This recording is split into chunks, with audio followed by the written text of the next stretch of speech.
Okay, just doing all the usual. Oh, blimey, I've not turned my bottle of water. Good job the lid was on. Okay. Oh, God. Knocking everything over. Just doing all normal stuff that you're used to seeing me doing. Oh, better turn volume off, haven't I? Now, you're going to have to talk amongst yourselves in a second. Hi there, Margaret. Just change that to live chat. And I want that one. And I want that one. And I need to refresh that page. It's all right, love you. You don't take your time. There we go. Okay.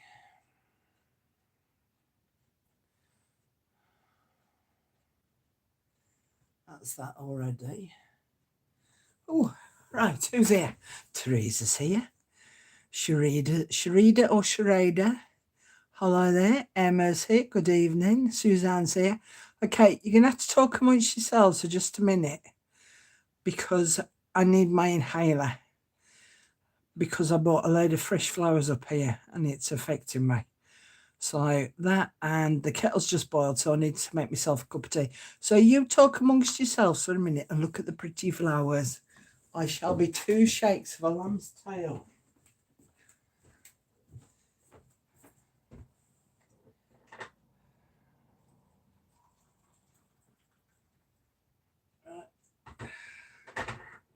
That's my cup of tea made.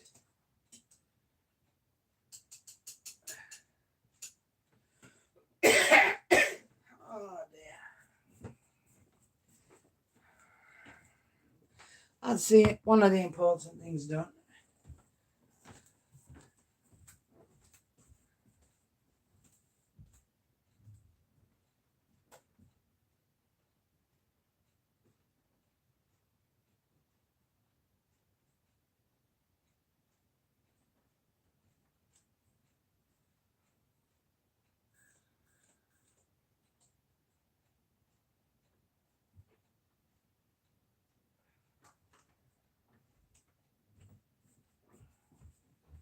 Sorry about that.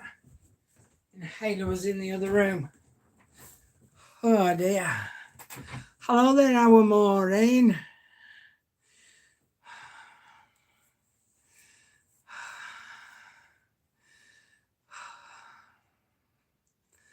Hi, Lady Spanner. Okay. I'm going to sort of crack straight on because there's a lot that I want to cover. I didn't do any lives over the past few days because I was really busy with the pop-up shop, completing the orders from that and getting them all packaged up. So that takes sort of a couple of days. And then for those of you that are on my Facebook group, you will already know that the builders came this morning, actually. So my daughter came through yesterday. We had to move all, well, she moved. We moved a bit of it, me and our Alicia. But my daughter had to move the heavier stuff. And we had to take everything down off the walls and stuff in preparation for them come in because I've got a lot of damp downstairs in the house. And so they're coming to come and do some work on that. And put me a false wall up and stuff in 2 of the rooms. So I've been sat upstairs all day doing a bit of work on my royal journal, which I'm not going to show you at the moment because I'll show you it tomorrow. So I'm hoping to do the live tonight. Well, I'm not hoping to do, I am doing, aren't I? Hi there, Cindy. I'm hoping to do another live tomorrow night. And another live on Friday night because I kind of want to get the royal journal to a point, seeing as it was the Jubilee at the weekend just gone. I want to get it to a point where I can sort of step away from it for you guys. I'll still be working on it in the background. But I want to be able to step away from it for you guys. But we'll see how we go. I might do another one on Saturday. As I say, we'll see how we go. But the intention is on Sunday, we'll do an all-day craft along. And I've done one of these previously. And what we did was, or what I did, was I came on and did an hour or two. And then we took a bathroom break. And then we came back and did another hour or so. And then we stopped for lunch. And then we came back for another hour or so. Stopped for a bathroom break. I can't remember now whether we did 3 or 4 sessions. Can anyone remember? Because I can't remember now. The thing is, I am going to be busy more because of like A being ill, B with the builders and that come in, C with the pop-up shop. I kind of love doing it, but it takes away time from keeping on top of all of this lot, in terms of making the journal, and it's quite difficult, which is why I'm doing the lives at the moment, because I can get so much more done in the lives than I can do in a recorded. And then I have to do the recording, and then it takes the majority of the day, editing it and then uploading it and blah, blah, blah, blah, blah. Now, what you will need to remember is with the Sunday live, for those that are living abroad, you might find that you might have to watch those on replay, because you'll be fast asleep in bed whilst I'm working away here. Wendy's put, hi Carol, been here since the start, but would... can't understand your last bit, Wendy, but lovely to be here. She couldn't comment, I don't think. Can't remember how many. Been to bed since then. You and me both, Maureen. Margaret's put, yay for us, just take it easy. So, getting to... Oh, she couldn't comment. There you go. Getting to today's video, I want to talk to you about all sorts of different flowers. So it isn't just talking about real flowers. There's other flowers that I'm going to be talking to you about as well. Okay, they don't need to go to bed. I think Margaret might have a thing to say about that. These flowers that are getting on my chest, I went outside about half an hour ago. Just move my tea over there, and I went to get some of the grasses that are outside, and my next door but one neighbour was out in the garden. Well, they don't really talk to you around here, which I find a bit funny. I'm not kind of used to that. And I went, can I ask a favour? So she went, yeah, sure. So I went, can I have some of the leaves off that tree? So she went, yeah. So she went, do you want some flowers as well? Because she'd got flowers growing in her garden. So I said, yes, please, if you wouldn't mind. So she got me a load of her flowers as well, which was lovely of her, wasn't it? So that's a nice way to introduce yourself to the neighbours. Susan, I'll stay up. Oh, Susan, you won't be able to do an all-day session if you stay up. So, yeah, so I've got some freshly cut flowers, whereas the flowers that I purchased, because I was hoping to have done this a couple of days ago, have kind of wilted somewhat. They've kind of worked. Well, I don't know about a new friend. I think it's very much more in a, you've said hello, I've given you some flowers. That's it, love. Don't think we're bosom buddies. It's that kind of scenario. As I say, I find all of that a little bit on the odd side, but, we can't all be the same, can we? Right, okay, where to start? I think that the first one that I'm going to start with is these. Now, G. Kerr did these little flowers. So at the end, just pulled the blooming thread out my needle. I threaded it up ready. G. Kerr's been doing these flowers, these little seam binding flowers. So I will link her video below because she does it so much better than I. And oh god, my eyes are itching now. Brilliant. Oh, I'm gonna get my hay fever now as well. So I'll just give you a quick demo, but it's well worth going to go and watch G doing it. And I'm using obviously the purple because I'm wanting them for my royal journal. And the nice thing about them is that they're quite flat. And the problem with doing flowers sometimes is that they can be really dimensional. And in a journal, on the inside pages, you don't actually want something that is massively dimensional. You want something that is relatively flat, and they're quite pretty. But I've got a selection of like my hand dyed seam binding here, with apparently my hair in it too, which would also make really lovely flowers. But as I say, because I want it for my royal journal, I need them to be sort of purple tones. Now it might be a case of that I have a go at hand dyeing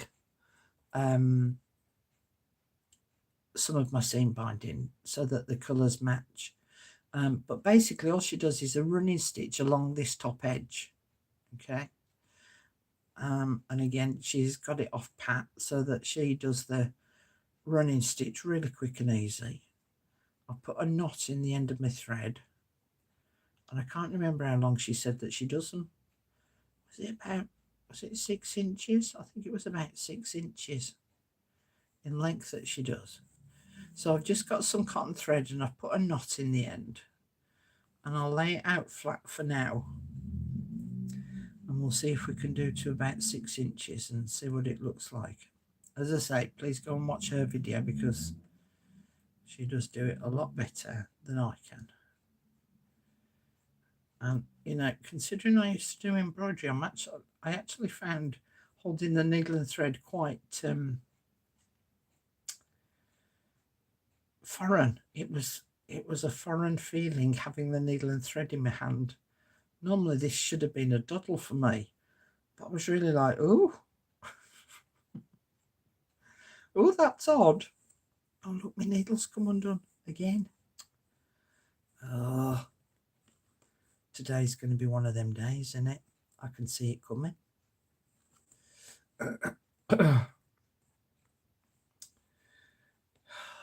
So what, we've done about 5. Oh, I know what she said she does. She does about 20 stitches. I didn't count.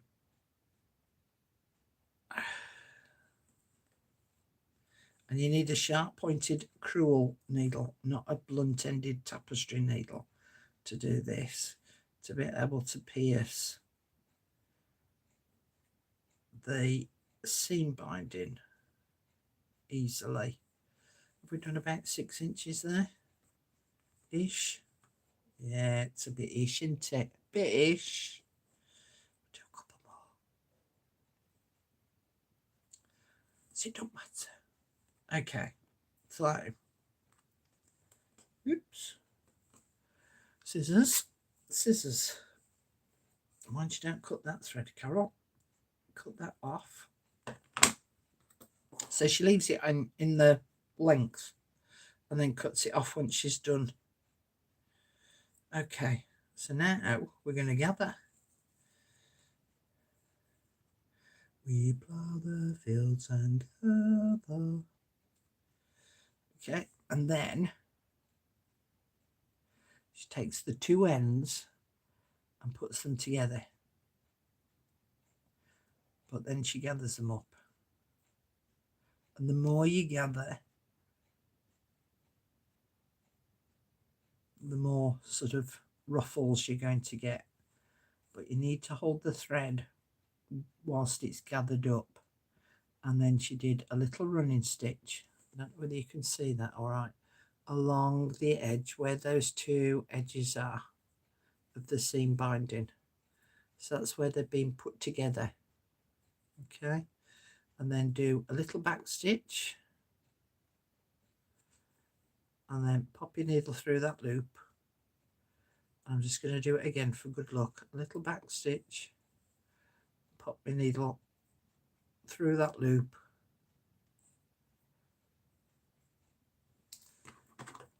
Bob's your uncle, Fanny's your aunt.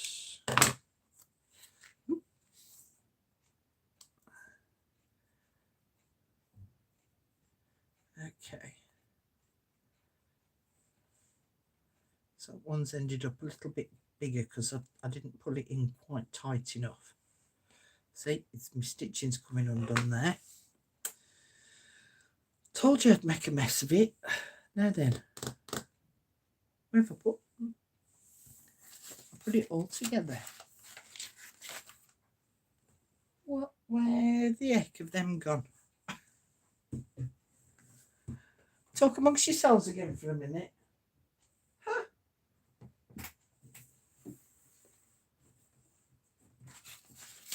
I'll have to get my others out.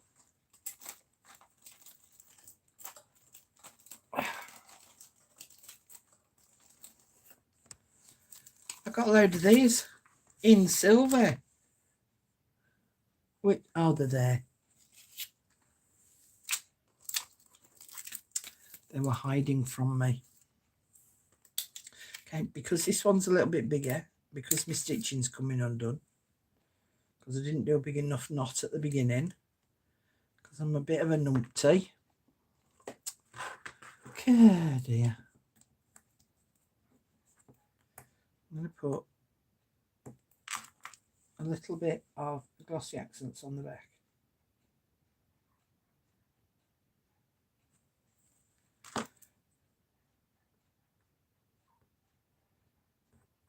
This bottle's really annoying me because it keeps getting clogged up. And then, in fact, I'll tell you what I'm going to do. Because that's coming undone a bit. Purple card. That'll do. Circle punch.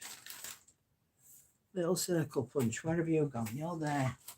I tell you, if you could see around me right now, I'm in a right mess. I have got stuff everywhere. Everywhere. Right, I'm going to sit you on there. I'm going to put a bit of glue on. Now, G doesn't do this. Because she does it properly. But I'm going to do it because I haven't done it properly. Oh. Nothing in my world is going as it should do at the moment. I'm having a right old time of it.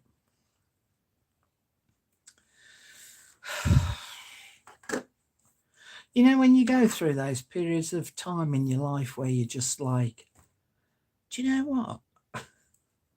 Can't do no right. Can't do no right. I'm going through one of those periods at the moment. Okay. I'll sit you on there. There we go. Oh, well, at least I've ended up with a flower. Ah, you see, Wendy's put, think that's normal, Carol, lots of mess. No, you see, I don't normally work in a lot of mess. I don't like it. I can't find anything if I'm in a mess. I like to work quite neatly. Hello there, Missy Julie. Missy Disflop.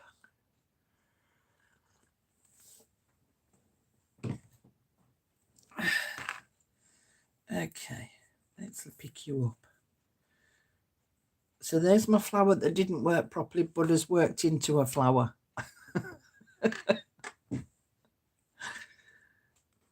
I should put a disclaimer at the beginning of these lives and say, you know, you take your life into your own hands when you come here and nothing will properly work. So, yeah, G's video is far better than mine. My putrid methods. Okay. That's them. Put them away before you lose them again. Put the others away so you don't lose them either, Carol.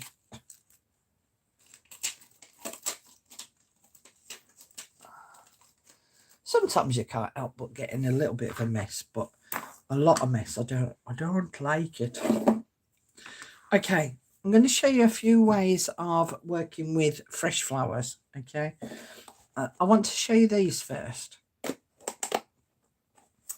When my dad passed away 6-7 years ago, my mum's got a big hydrangea bush in the back garden, and I went and pulled off one of the big flower heads. The flowers were beautiful on them because her bush has got this sort of pink and purple all within the same bush, which is actually quite unusual.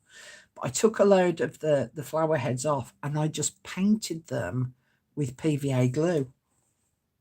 All these years later, they are still usable. So there is a tiny bit of colour in some of them, tiny little bits of purple. But as I say, all I did was that's all I'd got with me. So I just painted them with a bit of PVA glue. Now, I'm not saying that this is going to work on all flowers, but on this hydrangea bush, it seemed to have worked, to have dried them out and kept them. So if you've got a hydrangea bush, you might actually want to do that. I think that when I pulled them off, I left it overnight to just dry out a little bit before I painted them.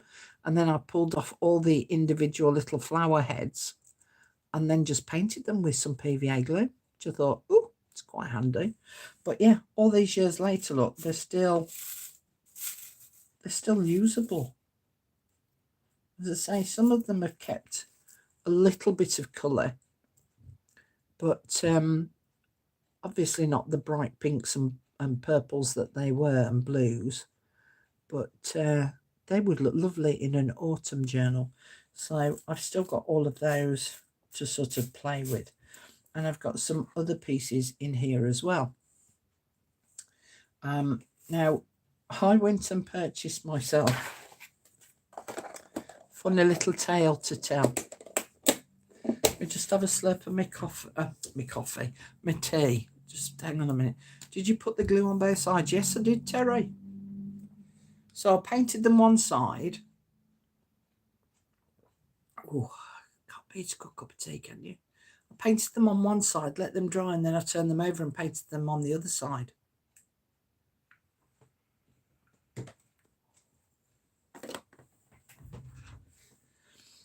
Now, my funny tale to tell about this. Oh, God, I've gone and lost that now. There we go. I purchased myself one of these. And this is a flower press it's a kid's thing. But it's one that you put in the microwave. And you pull these pegs out here. And it comes with these felt pieces and some fabric inside. Now, I'm not undoing it for a minute. And I'd lost the instructions. And our Tracy and our Natalie, they came to mine one weekend and we had a day crafting. And I went, we're going to have a go with this. And I'd forgotten how long they need to be in the microwave. I since found the instructions, and that's why it's written on here 20 seconds, because I put it in for a minute. Hiya, Rosemary, nice to see you here again. So I put this in for a minute and I was like, what's that smell?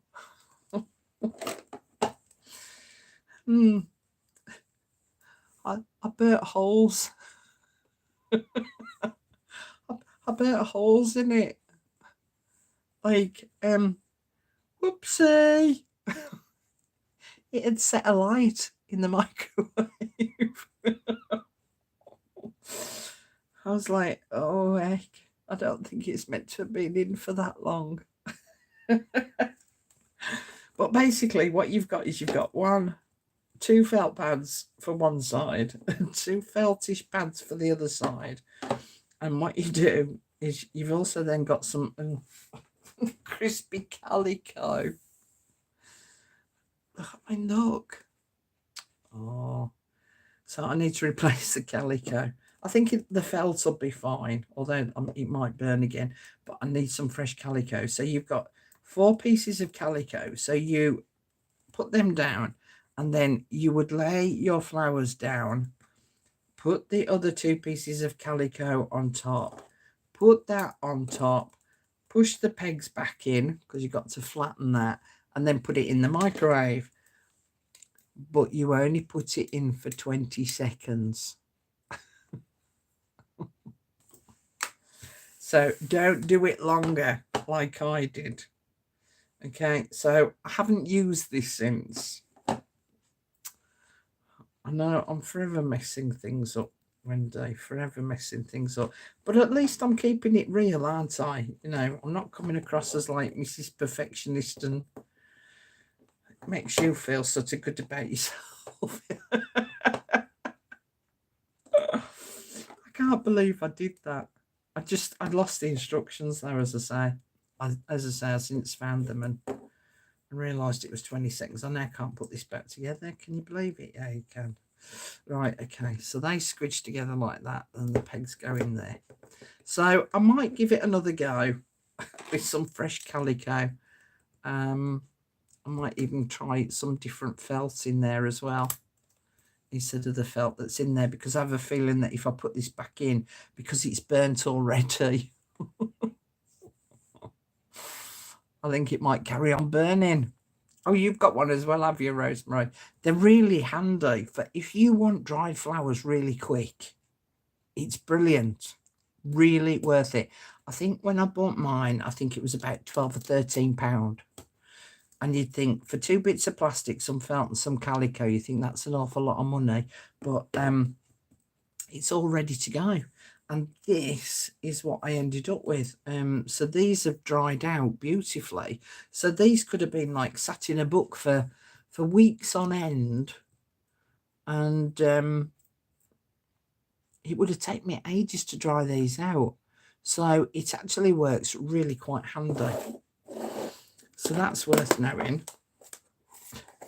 20 seconds, Maureen. Don't do any more than 20 seconds. Okay, now, next thing. And next, put you all off to the side over there. Next, I'm going to press some flowers by putting them through my Big Shot. Okay. Now, as I say, these were the flowers that were dying. I'll show you. Hang on. Let me just pick one up. That's how much they were dying. Do you know, I'd be quite dangerous, I think.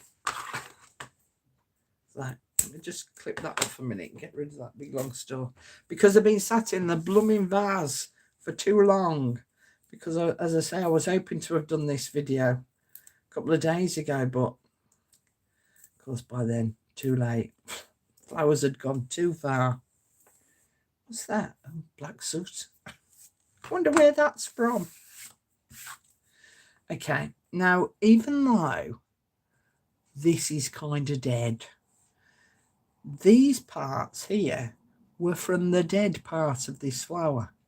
So, I don't know what these flowers are called. If anyone who's into flowers, if you know what they're called, let me just pull it away a bit, because this camera doesn't seem to like to focus.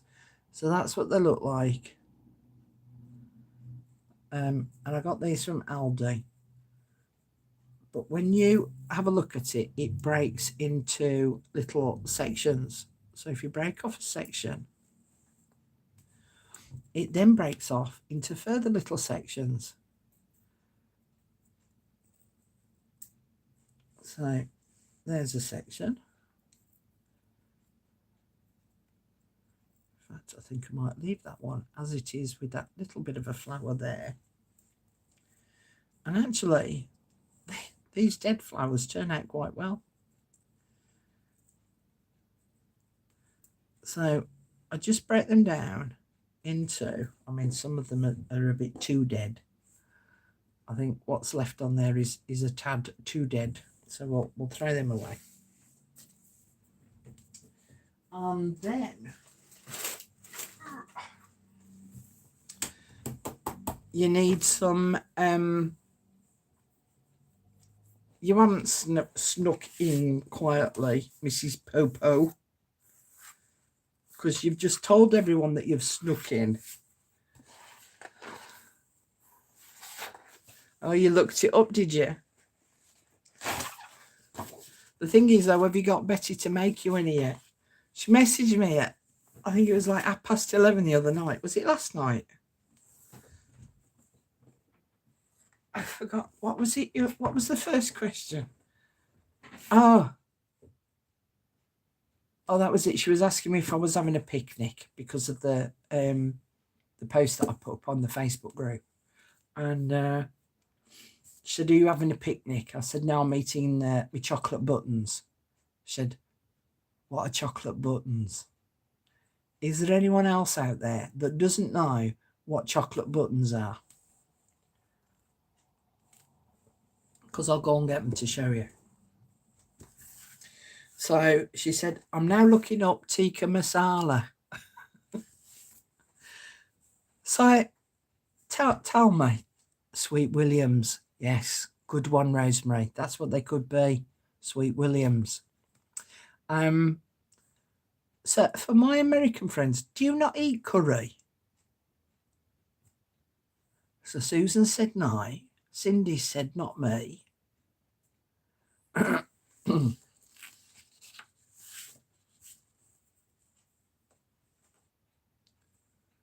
Maria's put she doesn't either. Oh, you see, it's I wouldn't say it's a staple. Oh, that Rosemary likes curry. Good.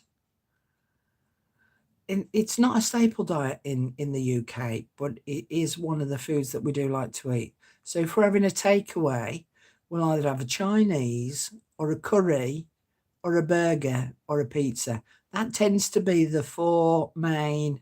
I mean, there are other takeaways as well, but those are the four main takeaways that we would have. I like that, Megs. Evening all from sunny, rainy, thunderstormy Manchester.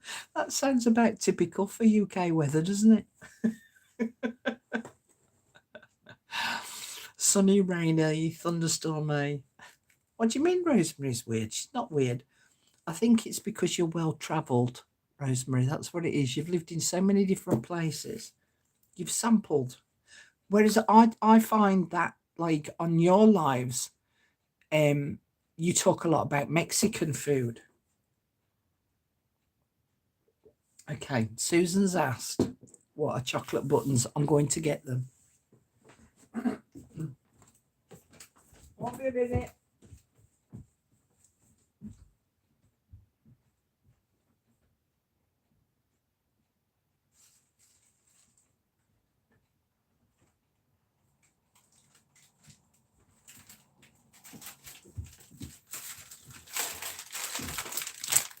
There you go.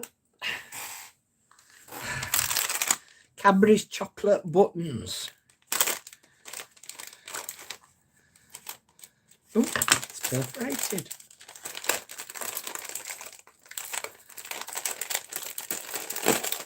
Oh, look, they're open now. Oh, means I'm going to have some. Because, you know, once they're open, you can't not have any, can you?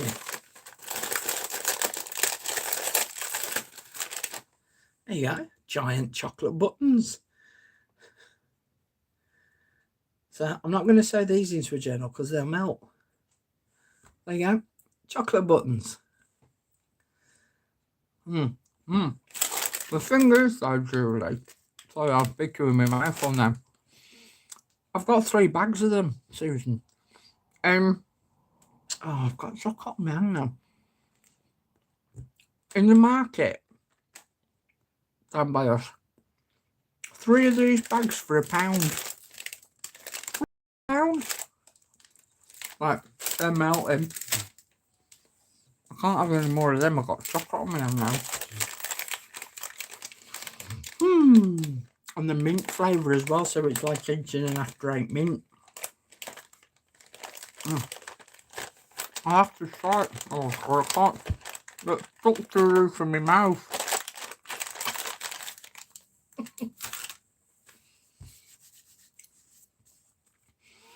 Oh, got stuck to the roof of my mouth because they're a bit melty. Okay, I'm going to get back to the flowers. You can all talk amongst yourselves now about chocolate and whose is the best. So what I'm actually using is some watercolour paper. Oh, I can't stand curly whirlies. I've never ever liked curly whirlies. Blech. But you need watercolour paper for this technique. Okay, and because they're only little bits, I'm going to cut this in half. And then I'm going to cut it in half again. And then I'm going to sit these in here. Now these are dead. These are dead flowers. Bless them. Let's have it that way. But I'm going to show you some with some live flowers in a bit. And then I'm going to place that on top.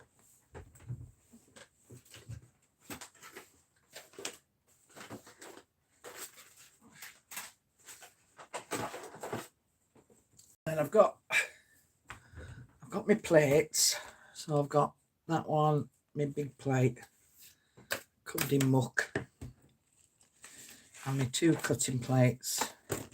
And I place them on top like that. Make sure that they haven't shifted. I place that on there, place that one on there. And then I'm just going to run them through the machine. So I won't be in a second because I got an electric one.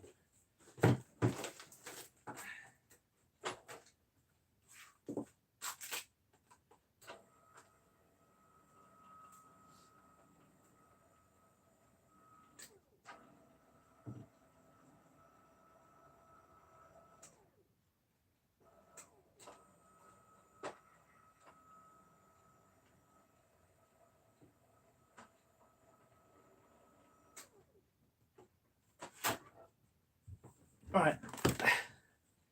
Oh, I forgot the plate. That plate might not have worked. Nope, it didn't. Okay, let me just do that again. I forgot this plate. I thought it was going through quite easy. I tell you, I'm having a week of nothing is going to plan, nothing is working. I hate them weeks. Especially when it's a week that you need to crack on.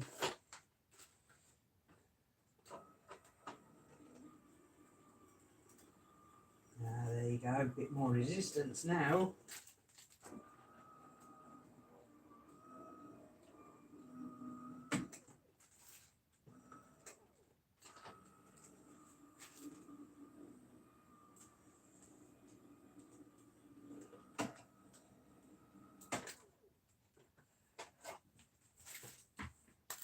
Okay, so I've run these through 3 times. Bearing in mind, these are dead flowers.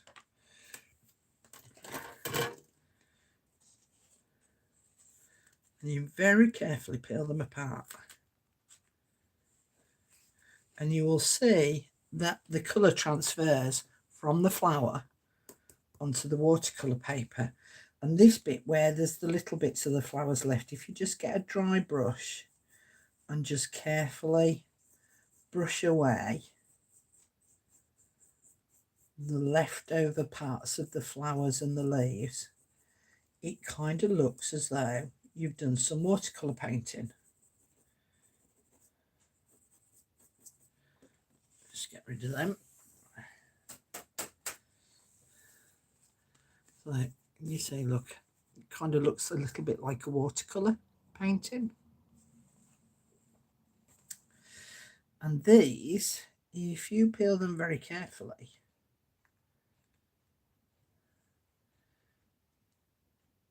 these flower heads are looking a little bit straggly.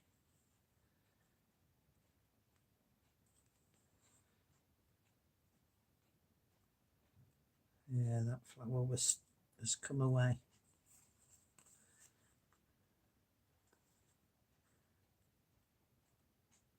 Right, that one's sort of worked how I want it to. So can you see how it's just flattened everything?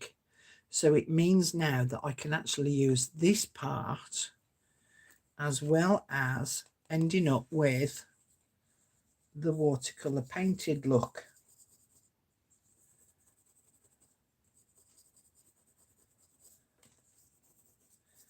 So it flattens the flowers,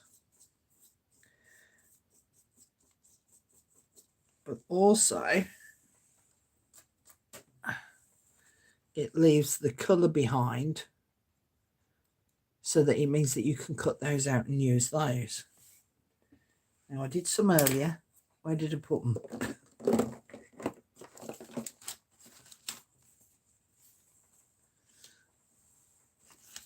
Again, these were the dead flowers. I think there was a few more. There we go. There's a few more there. And another one there. Look how that one turned out, look. How pretty is that? You might not be able to see it very well, but it's got sort of the veins from the petal on there. Really pretty. Yeah, I don't have any alum paper, and not a lot of people would have alum paper. But yeah, you can use that as well. But watercolour paper works well. As I say, bearing in mind that these flowers are dead. Now I'm sort of making a bit of a thing that they're dead. Oh, that's a good one, Rosemary. We'll give that one a go, because I've got some live flowers to use. But you can see, look, how interesting an effect it creates. Okay, so I'll show you the live flowers first. We'll get that pressing done first. You can even buy some alum powder and put it in a spray bottle with some water and spray your paper so it's got coated in alum. So look, this is what my neighbour gave me. So she'd got these beautiful flowers here, and she gave me some of those, and then she gave me that one. Isn't that pretty? Building a bubble to put Carol Tinson in. We must preserve the grace. Oh, I don't know. I'm not feeling very great at the moment, I have to say. So yeah, so I've got a couple of those, and then I'm not into flowers. Is this a convolvulus? Convolvulus, I think. Why are you bad, Susan? What have you done? I don't know what you've done. Can you hear that stupid ice cream van? It comes in the middle of winter. You all right, mate? Oh, he's parked right outside my house. And I've also picked out some dried grasses from outside, so I'm going to press those as well by running them through the big shot. And I've also got some leaves, so I want to have a go with some leaves. So I want to have a go with the little flowers, the pink flower, and some of the leaves to see what we end up with. Okay, So, Rosemary, seeing as you suggested the inks, do you choose a lighter colour or a darker colour than the flower head?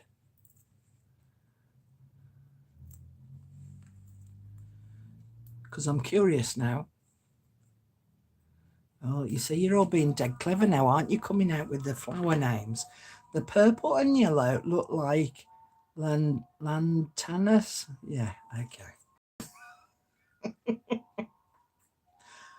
I haven't got a clue, Sturdy. Apparently, who was it who just said? Diana. Oh, either way. Okay. So, I need to be careful with these carnations, double carnations, because I want the flower head to be flat. And unfortunately, the back of it, the calyx, I think it's called. So I'm not into flowers. I'm too allergic to them. He's quite bulky. But if you trim it off too far down, all your petals fall away. Ask me how I know. We'll have a go with just the plain paper to start with. And then I'll see about using some spray inks on top. So I want to push that down. Okay. And I'm going to try some leaves. Oh, it's coming apart. I'm not going to move that because it's coming apart.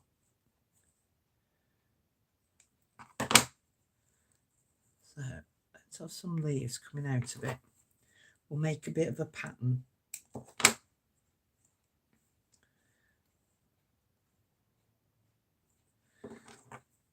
And if your flowers are sort of live, like these are, you got to be careful because a lot of the juice from within the flowers could come shooting out.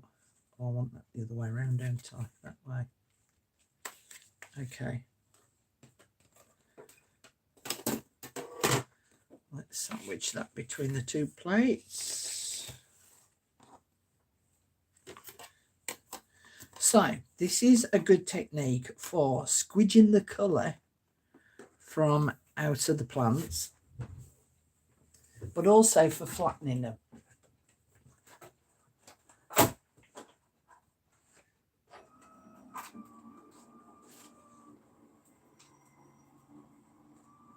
Ooh, that was a lot of colour come out there.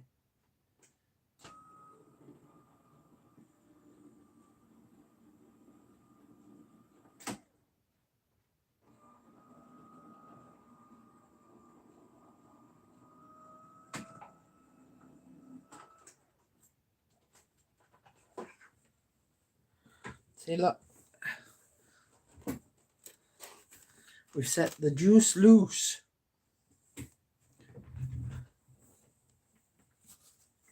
Oh, look, you're all talking like dead posh now about flowers.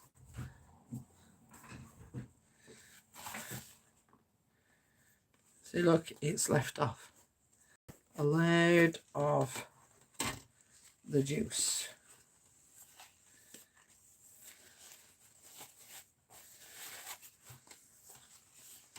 But you can see, look how it's squidged all the colour out. Let's have a look at the other side. Ooh, the leaves have come out well. Right, so the flower is totally disintegrated. But look at those leaves. I've got the veins on them and everything. So that's worked out really well. I like that. I'm going to do some more of the leaves, I think, once I get off of here. Let's brush some of this flower away. So even though the flower is pink, it imprints purple. So is that to do with tannins, Rosemary? Seeing as you do lots of eco dyeing, you know all the terminology. Is it tannins that come out, or is that just in leaves, or is that in flowers as well?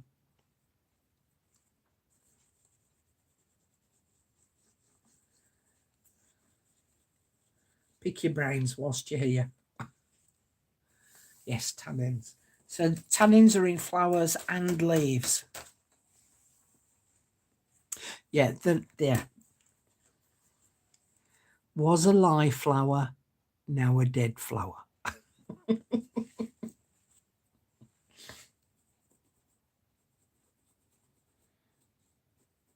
I think I might have to leave this one to dry a little. Oh no, it's coming off. God, that's really pungent. Ooh. See, I don't have a lot to do with flowers because I'm allergic to them. I'm all right with greenery, but not the flowers. Oh, that's another good leaf. Oh, I'm liking these leaves. Oh, I might have to do a bit of eco dyeing with these leaves.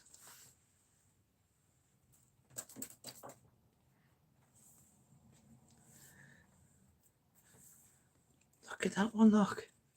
And they've turned out. I don't know whether you can see. Oh, there you go. They've turned out beautifully. So I'm going to do some of the leaves just on their own, and then I'm going to cut those out. Those will be beautiful. Bit of a splodgy mess though. Bit disappointed about the flower. Loving the leaves. Okay. How come I've ended up with 2 pairs of scissors out? Which one should we try next? Let's try this purple and yellow one. And let's see what this grass does as well. So we'll try those 2. Well, I've actually got that sort of feathery grass as well. So we'll try those 3.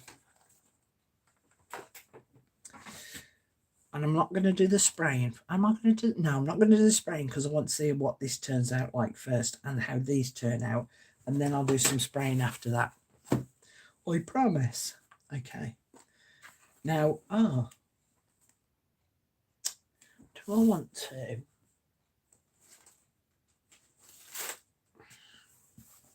I've got an old book. And the paper in here is sort of quite thick. And has that feel. It's got that feel of like watercolour paper. I found a section earlier about nature because I thought, oh, that'd be a nice page to do that on. Let's see.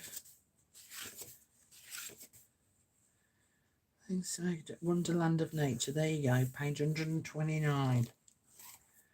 139, 129.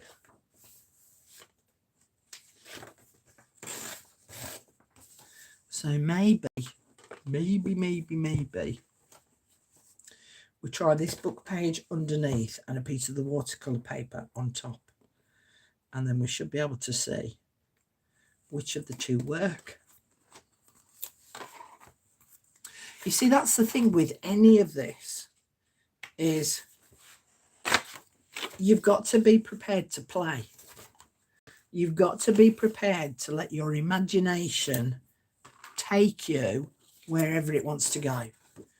Because some of the things that I'm going to show you in a bit only came about because I was doing this afternoon and I thought, I wonder if, and it's not unless you do that, I wonder if, that you find out whether something works or not. Come on, Mr. Grass, sit on there properly. You're not going to, are you? There you go. You sit there and you sit there. I'm going to take a little bit of that stalk off.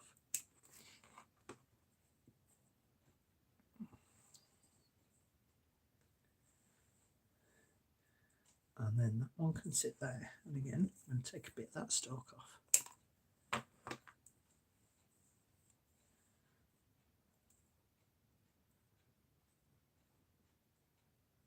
Oh, we've got a dead bit. We don't want the dead bit in there. I have a feeling I'm not going to get the right effect of these flowers. I'm thinking that I might just pull the flowers off and put them on individually. Tweezers there.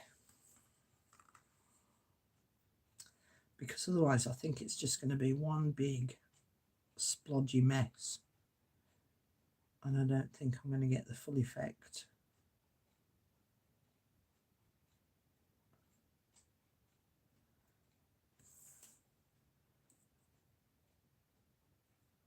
So put them face down.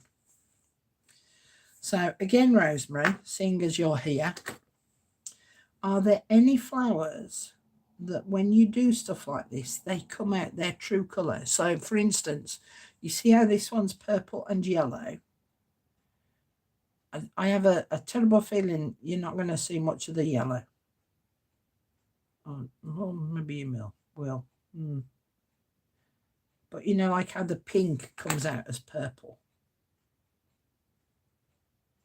It doesn't come out as pink, does it? Do orange flowers come out orange?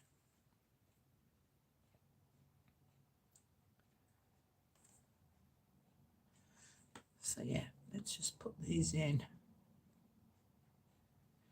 individually. Sorry, I'm just picking up my flowers at the minute. I don't know whether Rosemary's still here to answer that, or maybe she's like, Carol, go away and stop asking me questions.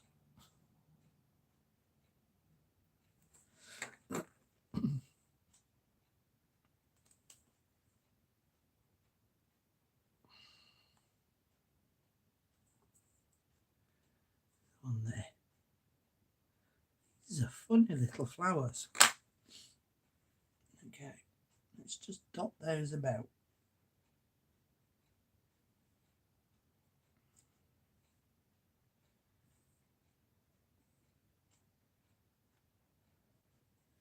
I think the stamens, that you know, the bits in the middle, I think that they can come out quite strong. And in fact, I'm just going to put that in as well. And we'll see what that does, because that should squidge out a lot of green. Okay. Most do not. It's always a surprise. We love a bit of a surprise. Okay, so we're going to put that watercolour paper on top of the book paper. And we'll see what happens. But as I say, that book paper, because it's old, it's got that. The only way I can describe it is like it's a little bit like sugar paper. You can tell it's going to be absorbent. Anyway, we shall see. Let's run that through.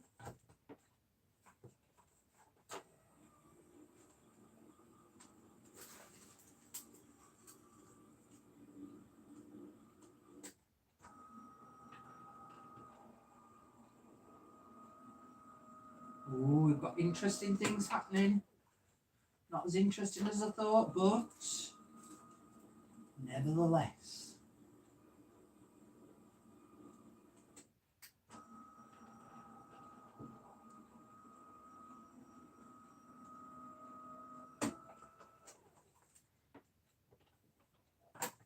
Okay, I've run this through 4 times. The cactus fruit makes a wonderful dye. Oh, look. You see all these squiggly marks here? That's from that. And all the cut marks in my plate.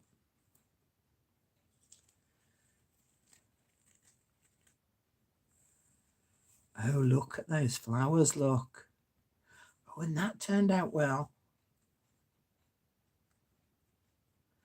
That one not so much, but at least it's flattened now. So I can use that because it's flattened. There's a lot of dye come out of the greenery on that little bit of the stub. Chuck you away. Where's my brush? Those individual little flowers have turned out lovely. I'm glad I separated those now. So if I arrange, like the leaves I know worked well, this grass I can see now works well. and then arrange some flowers across. I could almost have like a little nature scene going on.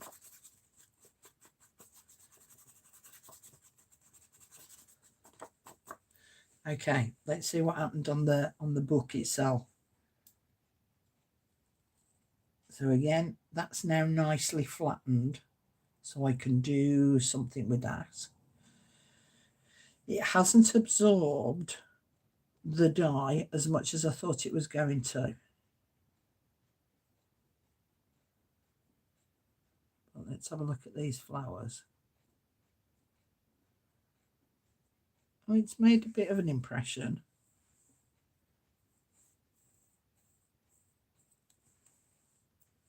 But nothing so that it's kind of recognisable. That one's turned out quite pretty. So it still worked better on, for this plant, it still worked out better on the watercolour paper than it did on the book page.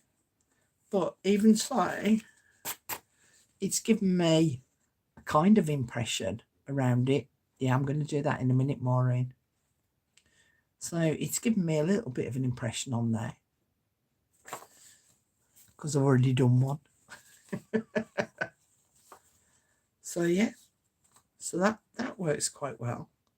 And in fact, that leaf one, sorry, that grass has actually embossed the paper.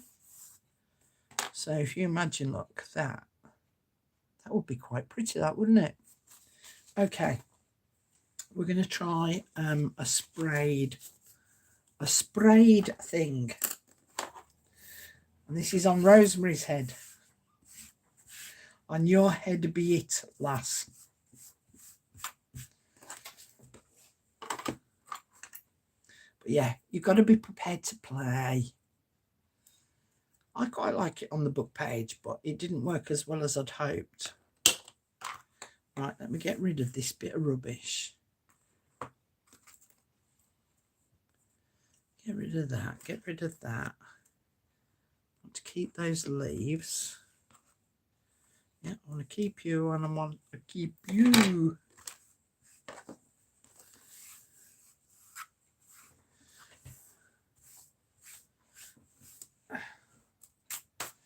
Right, let me just go and grab a spray.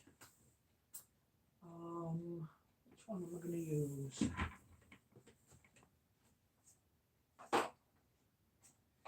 Because they're coming out purple, I'll tell you what, let's try. Let's try a blue and a green. And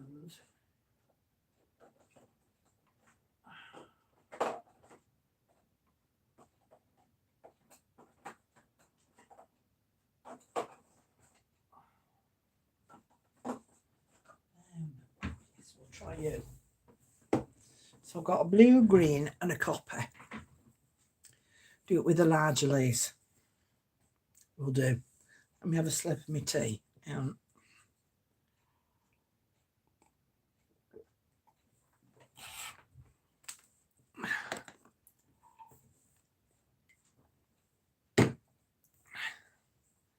Actually, it's funny because I saw Johnny was doing a live earlier to do with flowers, but I didn't have time to watch it. I think she was using resin on hers. What am I looking for? Oh, the flowers, which are there, and the watercolour paper, which is here.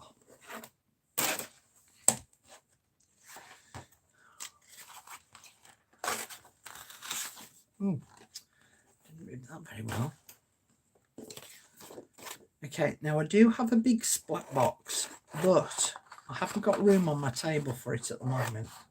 So I am going to use, this is what our instant inks come in. So I'm going to use that as my splat box.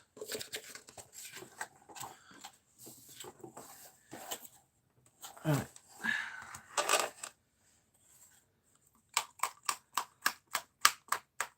So this one's Cosmic Shimmer, so it's got mica powder in it.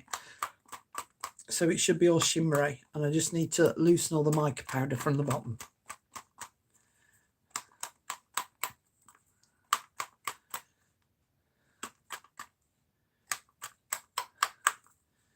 Okay. You watch, this will be one of those sprays that's not going to work, isn't it? Oh. No. Fiddle-a-diddle-a-dee. Let's go with the blue.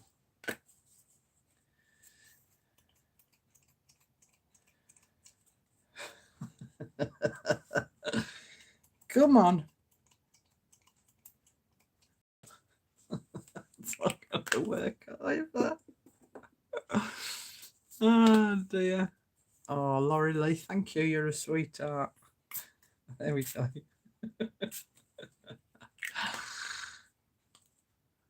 You're very kind to me, Laurie Lee. Thank you. So that didn't work too well, did it? Tell you. I'm having one of them days. I'm having one of them weeks. I've got a phone call tomorrow that I'm not looking forward to. But I can't spend my life grumbling, can I?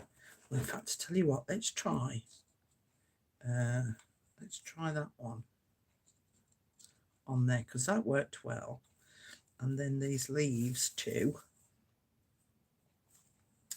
Let's try a sprig.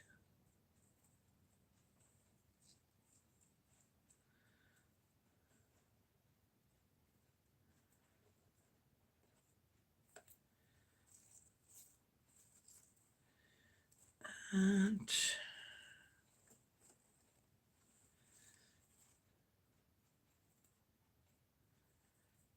try those leaves.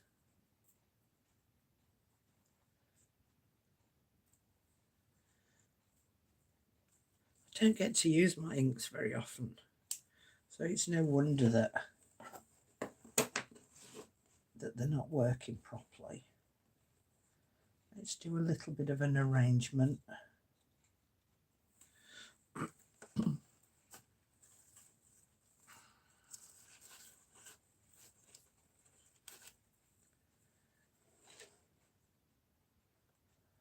Like that.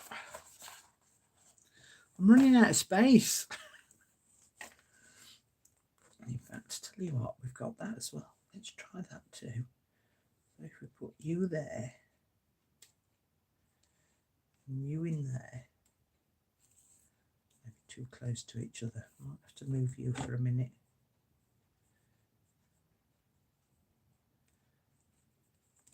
There we go. Put that, hang on. Is that all right, Rosemary? Needs to be wet when you run it through. Spray again, please. I'll spray this one.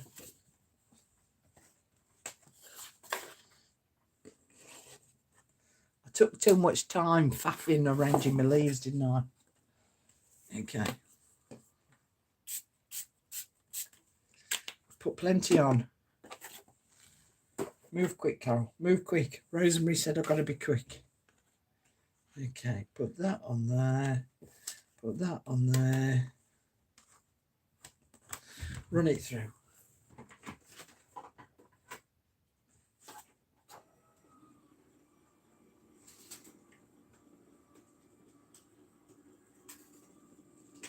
Ooh. Oh, I've ended up with a splodge. A heck. I've got green oozing out. Look.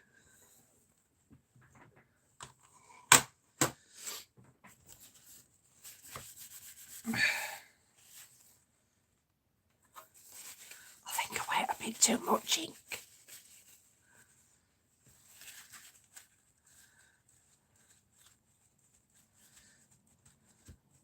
Again, look, it's picked up the pattern from where I've die cut previously. Right. I'm not holding out much hope, but here we go. We're going in, girls. We're going in.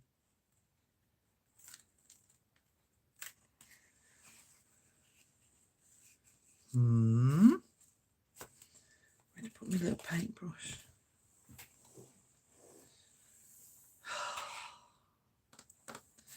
Put my little paintbrush down somewhere. I'll have to get another one.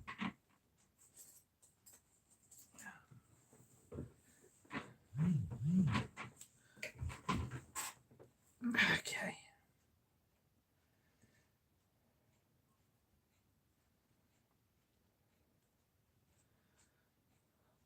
That one's dead.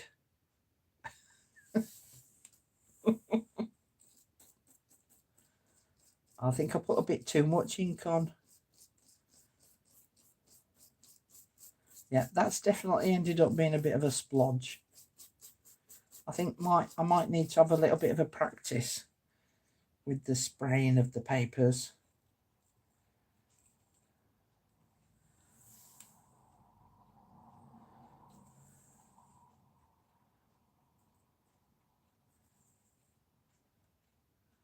Yeah, I definitely need to practice that one, Rosemary. And different colour inks. So I've got the impression of the leaves there, but that plant went and died. Oh dear. Have I just seen on chat that we've got a new person? Is that the life experience? Nice to have you here. Thank you very much for joining us. Yeah, I think I need to declog my other inks, see which ones work and which ones don't, and have a bit of a play. I have got some impression on there. But I think maybe when I've got a little bit more time, I'll definitely have a play with that. So thank you for that, Rosemary. I've got a real nice impression there. Again, I don't think that you'll see it. It's one of those that only the naked eye can see. And I want to move on to something else I wanted to show you. So anyway, that was to show you how you can use the Big Shot for pressing your flowers. And then if you use that blue thing that I showed you earlier, that dries the flowers out. So it's like having dried flowers. Now here, I did a couple of things with some of these. So those were my flowers that were dying. These are the leaves and things that I've just recently pressed. Okay, so I can still feel that they are damp, but I could leave them between some tissue paper maybe, or some the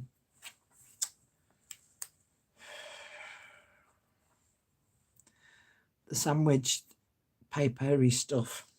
I always forget what it's called.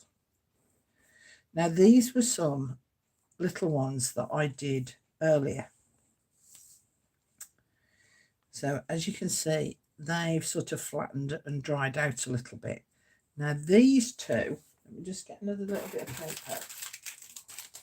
I want to show you them close up. I did something, deli paper, thank you Maureen. I did something as a bit of an experiment, and it kind of worked. So I don't know whether you can see.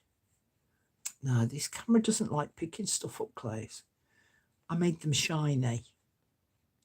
Okay. And so I'm going to do that with a couple of these.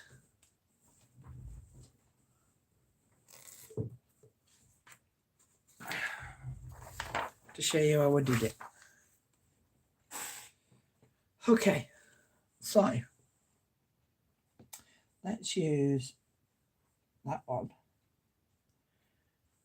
to show you how I did this. So basically I have got, stay with us for now, Sarah, on the live. But yeah, you'll need to watch the replay from the beginning. So I have got these distress embossing pens. So it's the same as like using the Versamark. But if I use the Versamark on there and stamp that on there, it's going to destroy the flower. Whereas using the pens is a little bit easier. All right, so this is an embossing pen. This is the brush. And this one's the bullet. Okay, and it's the brush one that I used. And I just basically, I dabbed my flower with the brush pen so that it's come apart. There we go. Obviously you've still got to be delicate with it, but that's what I did. I just dabbed it so that it's covered in the Versamark inky thingy. And then I'd got some Paper Mania clear embossing powder. And I just coated the whole flower with the powder. Tweezers.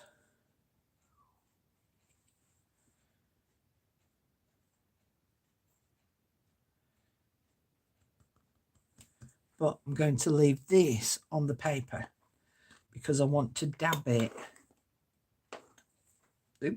back in there in a moment. So I'm just going to move it out of the way.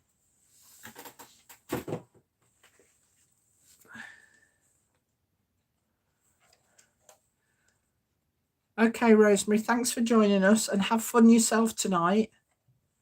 And if you're showing eco printing, no, I probably won't be there because I've got to be up early in the morning. So I might have to watch the replay. But thank you for joining us. See you later.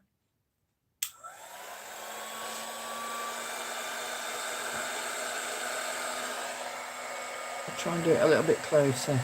I don't want the heat too close because it can burn the flower. And as that starts to melt just a little bit, I can then dab it back in the powder so that it picks some more up.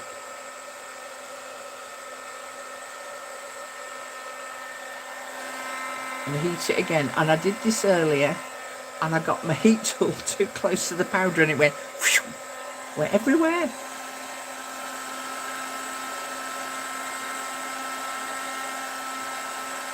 So I got that on low. Woo!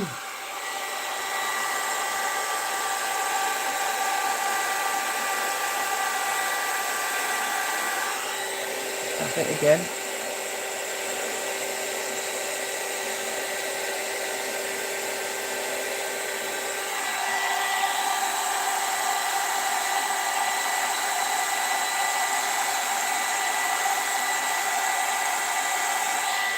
Go. And that is now coated with the embossing powder, and once it dries out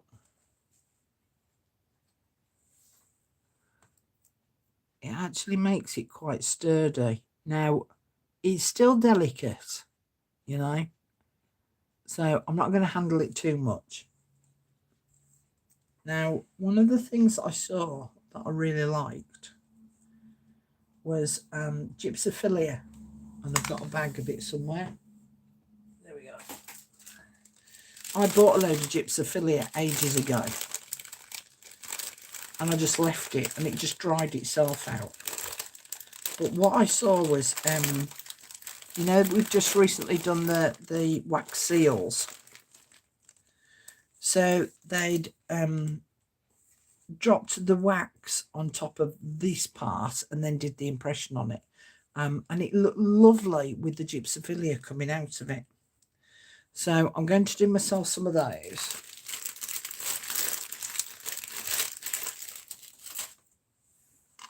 But as I say, this with the embossing powder, you've got to be really careful with it because it is still quite delicate.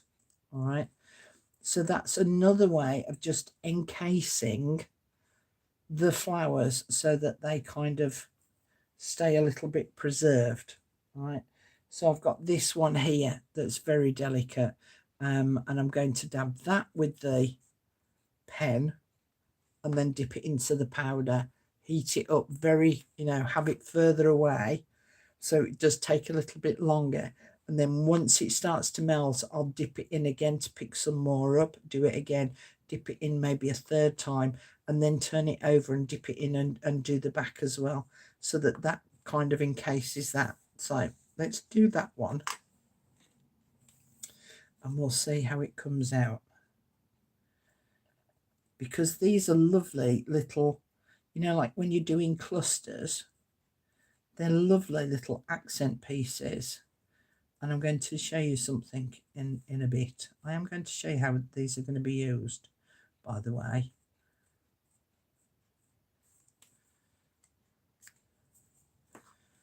So I'm just going to dip that in the powder.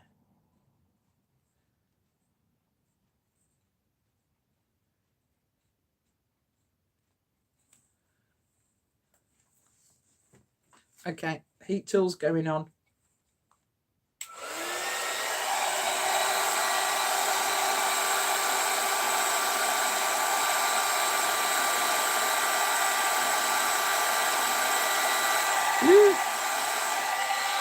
Dip it again.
I'll be back with you again in a minute.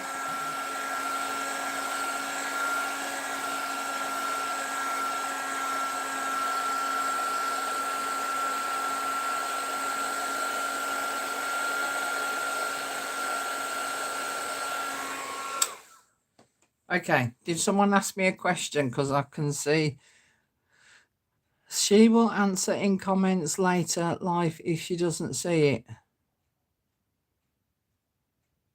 She only answers you, Julie. Right, go on then, smarty pants. What was the question? Because I was watching this to make sure it didn't blow away everywhere. So that still needs another couple of layers on it, I think, of the embossing powder. What type of heat tool? Well, this is just a heat gun. But there's no reason why you couldn't use your Ranger one. In fact, where is that? I've just realised I don't know where mine is. What's that, Pat? But by the way, in case you didn't know, you can burn food in a crock pot. Oopsie. Oh, I know where it is.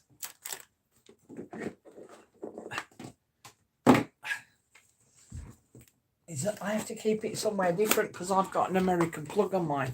So you could use that one if you wanted to, but it doesn't give out as much the strength of the heat for embossing powders as that one does.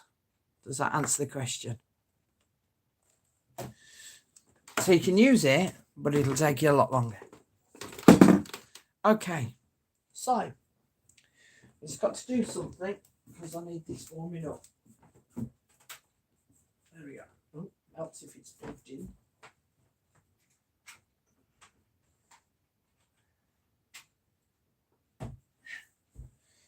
Now then, I was asked the question in the comments of one of the videos, is it worth getting a laminator? I can't say yes and I can't say no to that one. It's kind of difficult to sort of gauge. I've had mine a long time. Mine's very old. So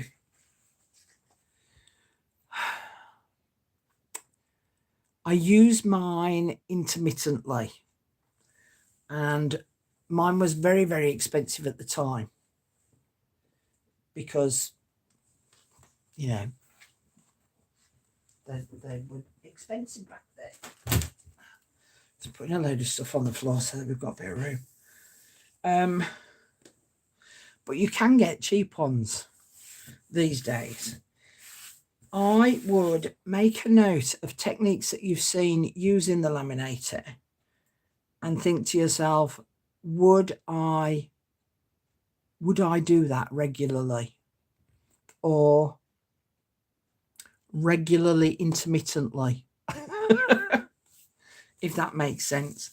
It's a difficult one to answer because it's not an essential toolkit, but it is a handy one to have that you might not use very often. My Big Shot is more useful to me than actually my laminator, but I'm glad I've got my laminator. See what I mean? Because it means that I've got it so I can use it and I can do extra little techniques with it. Okay, so what I want to do is, in fact, this shows you how old my laminator is, because I have to put my laminating sheets inside this card folder, whereas with today's more modern laminators, you don't need to do that. The other thing is I like to use the matte laminating sheets rather than the glossy ones. And you don't have to encase the whole piece of paper, you know, where you normally have a bit on the front and the bit on the back. You don't have to do that. You can just put it on the front. And so what I actually want to do with this is I want to put this piece of grass on there that I flattened in the Big Shot. In fact, I'm going to rip it. Am I? No, I'm going to leave it. I'm going to put that on there. And I think that I might even, I'll let you see that's gone hard now. I might even put you on there. Do I want to put you on there? No, I don't. Choose one of the others that I haven't done anything with at all.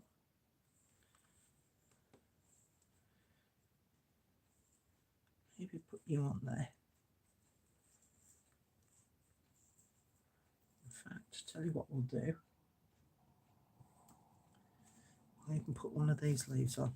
So let's start again. Put a leaf on.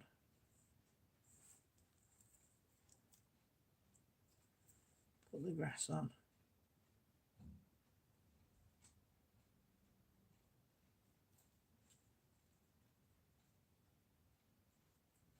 And then we'll put this dead flower on.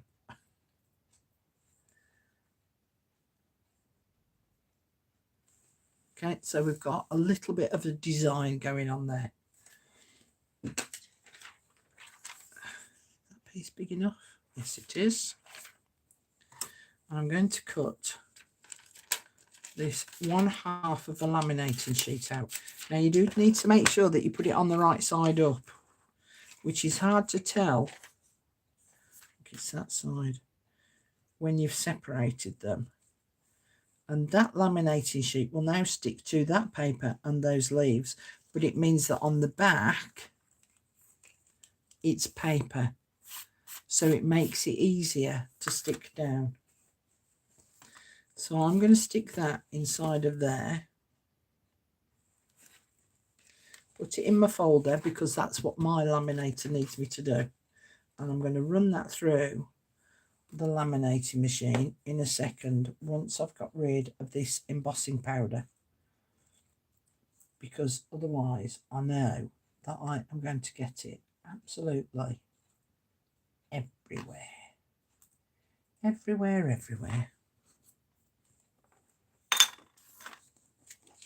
So yeah, once you've got a free evening or a free day on a weekend to have a little play with some flowers and some leaves, it's actually quite interesting to just, you know, have a go at.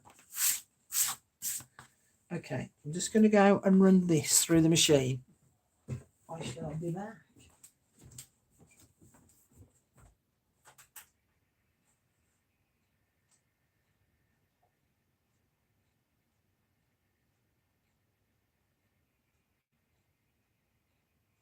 Hope you lot aren't misbehaving.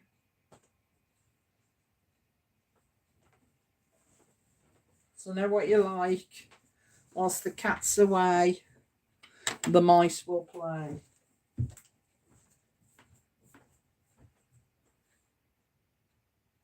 I'm just going to run it through again because I know that that leaf was a little bit bulky.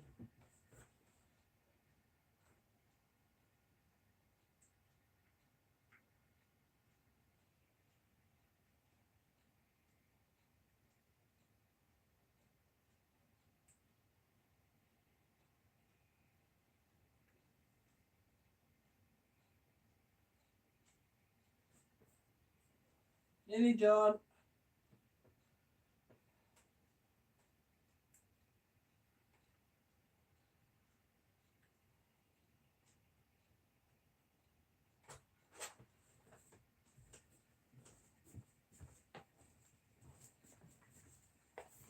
Okay. Oh, I forgot to turn the laminating machine off. Just bear with me a second. I'm going to turn that off.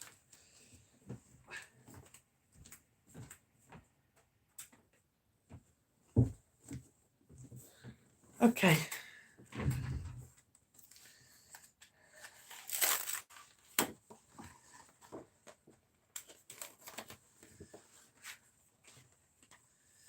And that's what I've ended up with.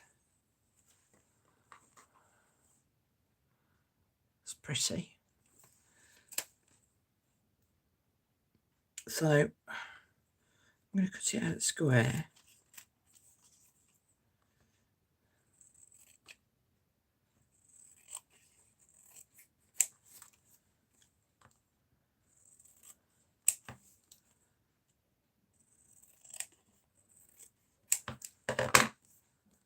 In fact, what I'm going to do is I'm going to chop the angles off there.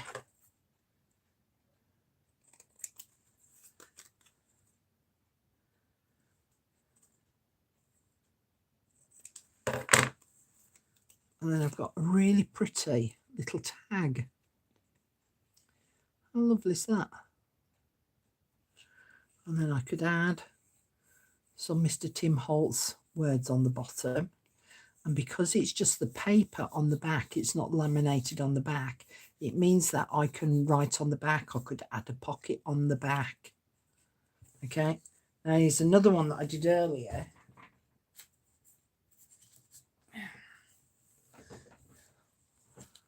And I cut it out using I've got some special big scissors that have got the like crinkly serrated edge bits on.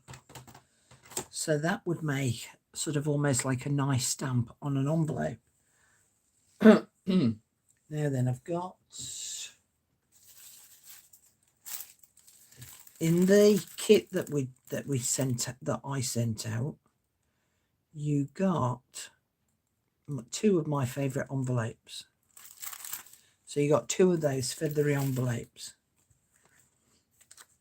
Wouldn't that look pretty on there? That would look really lovely. Okay, now let me just clear the decks a minute.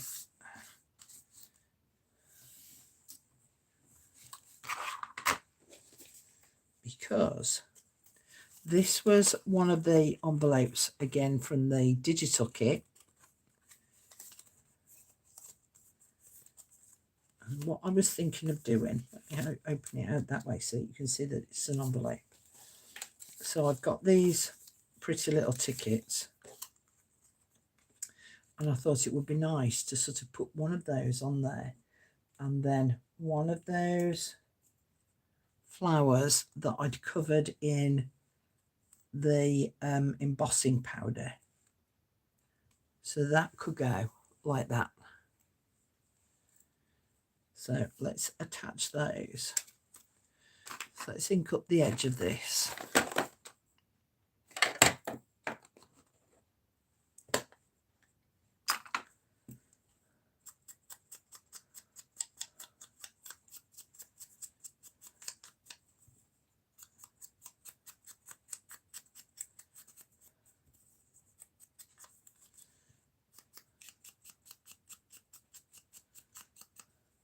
I could stitch around that as well. That would look really nice.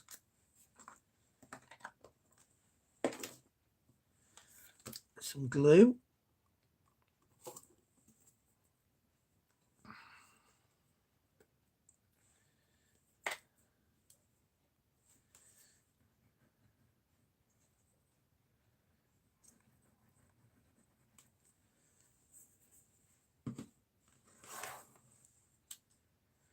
Put that on there at a jaunty angle.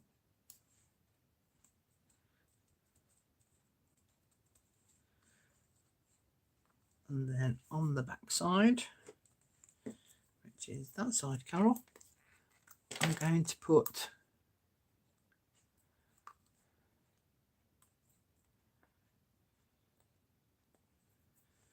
some glossy accents on the back.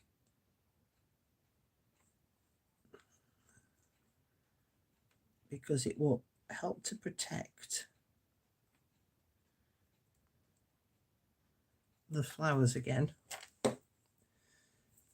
And it will also help to have a nice contact with the paper.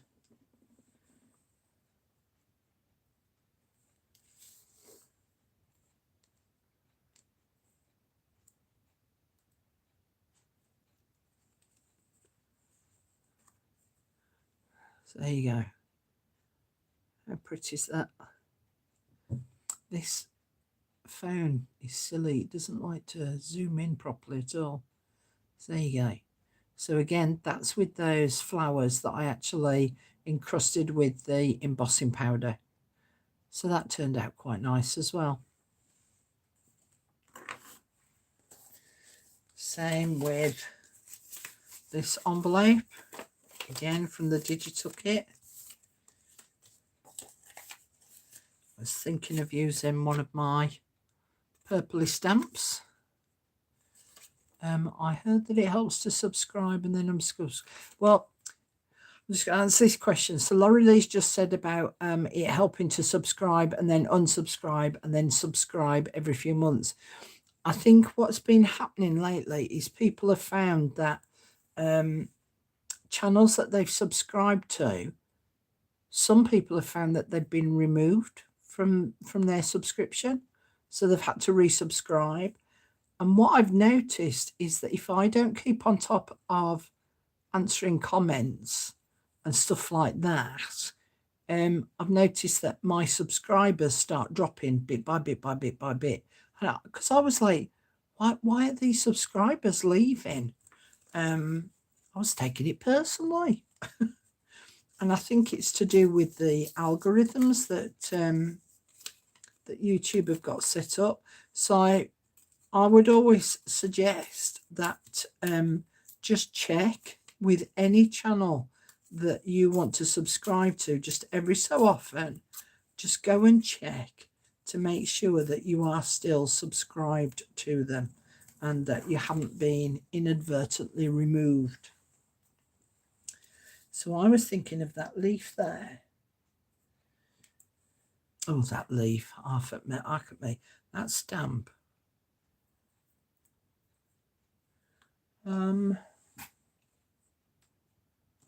Where's that other one? There we go. And then that little flower that I covered in the embossing powder. So we'll just ink that up.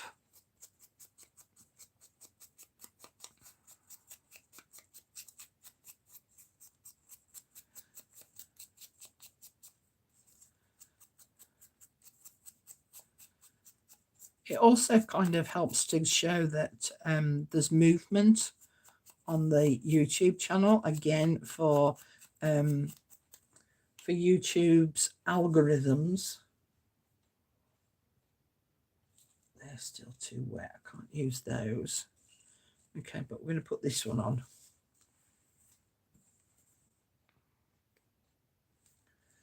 Because the more the algorithms see people subscribing, they think that people are interested in the content that the creator is making. In fact, do I want to put some of that under as well? Just check before I glue that down. No, it clashes with the envelope.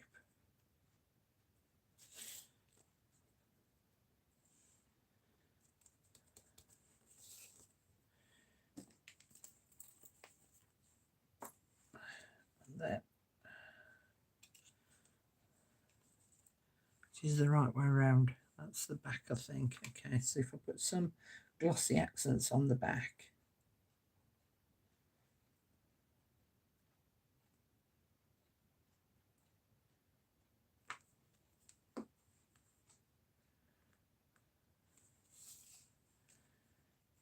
And we'll just add that there.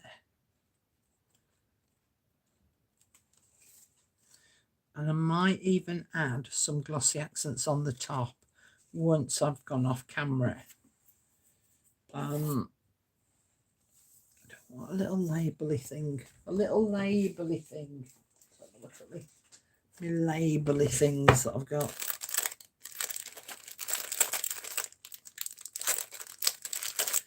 Oh, that might look quite nice.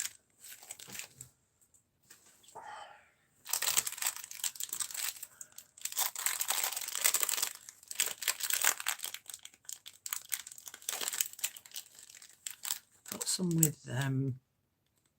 with flowers encrusted inside. No, I think if I was going to add that, I think I should have added it before I put the stamp on. But what I can do is I'll get my purple wax crayons out and I'll melt it and I'll make myself a doodad for on the back. But that's another couple of envelopes and tag that I've made ready for the journal. And then there's just one last thing that I want to show you, because I mean, when it comes to flowers, you know, you can keep going forever. Forever. In fact, hang on a cotton picking minute. You get that bit of paper back out.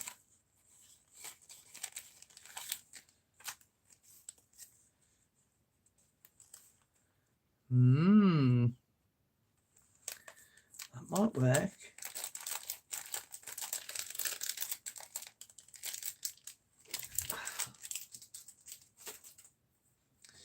And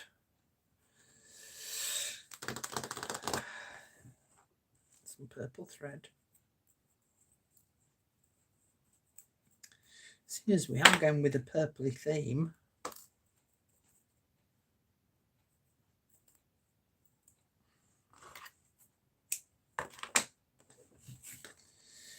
and pen.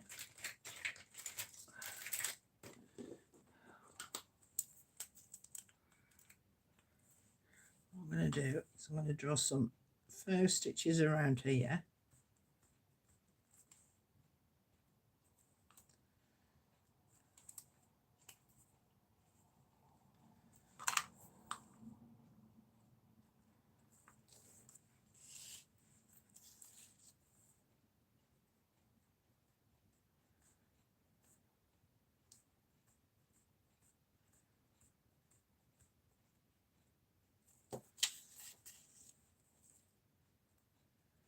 I'm not going to ink up the edge of the paper because I think that it won't go very well with this envelope, this particular envelope.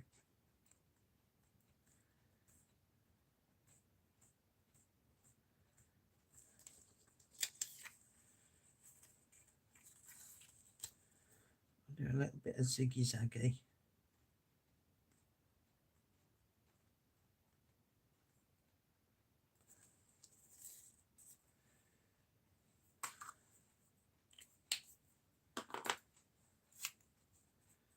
That can go there. That can go underneath. Ink the edge of that up.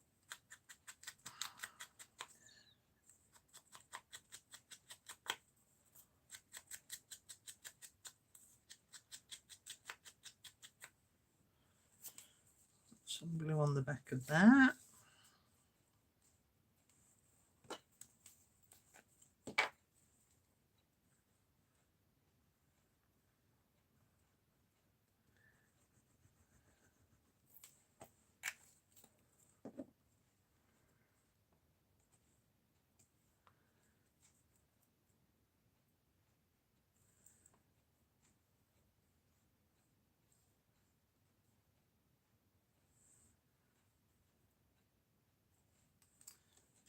Okay.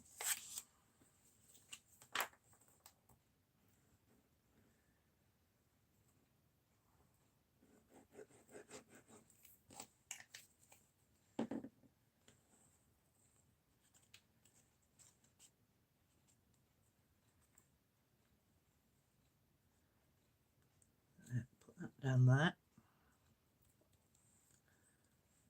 Oh, don't move. You were all in the right place and everything.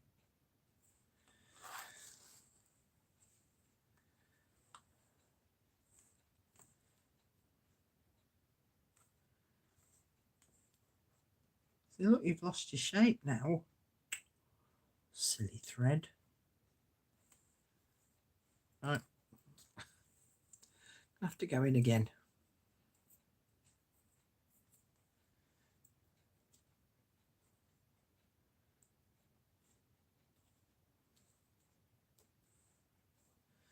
I'll tell you what I heard that was a bit miffed about. Johnny Depp was in York doing a bit of a concert. It's where I used to live, York. A little bit.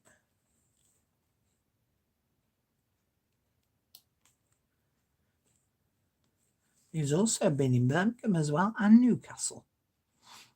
Let me just hold that a minute.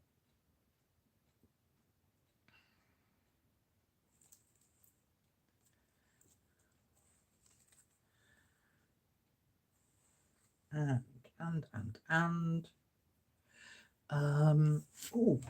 I wonder.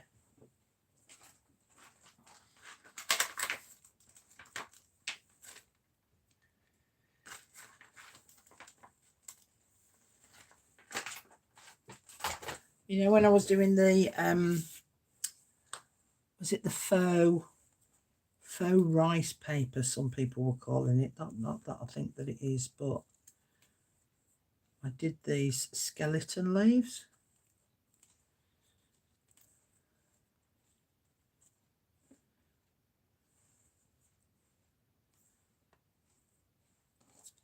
So that I've now got this PVA background, which makes it easier to stick down.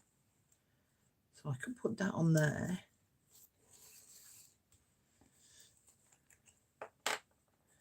And then I think it needs a little bit more paper embellishment on it.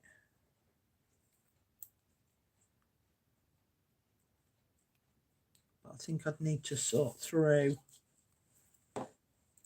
my stash, because I think it'd be nice to have a number on there. Which box could that be in? This one.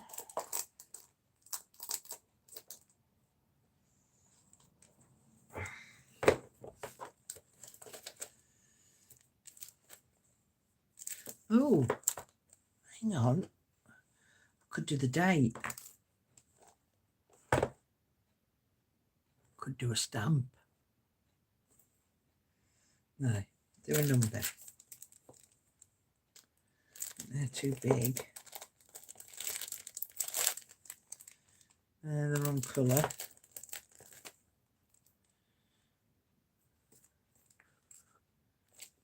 That might work. We probably went to Carol's old address. What's that? Went to an old address. And he didn't come. Oh, sorry. We're on about Johnny Depp, and he didn't come for a visit, Mrs. I know. How very rude of him not to pop in for a brew. Mind you, I didn't let him know, you see. I didn't send him a message to say, if you want to pop round, love, for a brew. That'll work as well. You're more than welcome. Mind you, I have to say, the videos that I have seen of him is looking a little bit sort of haggard. I think he's been through the mill.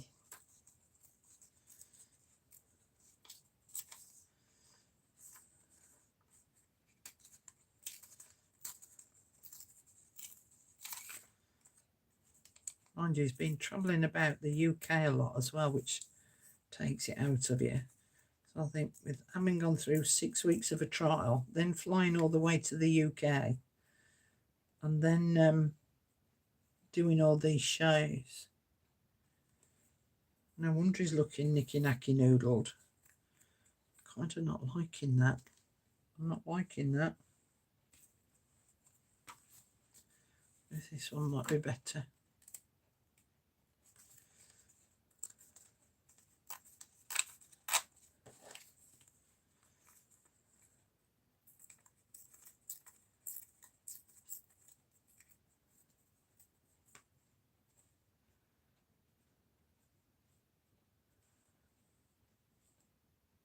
A bit better, but it's still not right. I'm going to have a good old sort through to find the right thing to go on there. It definitely needs something else. It might even need a proper Queen Lizzie stamp on it. I think that might be enough to finish it off, but I'll have to think about that one. So not only have I shown you how to do these flower things, but I've now shown you as well how you can actually utilize them. But there's one more thing that I want to show you.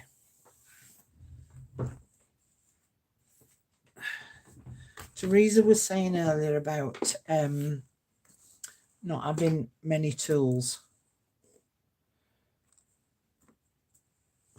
Hey up. Oh, it's there. I thought I'd lost my pin then.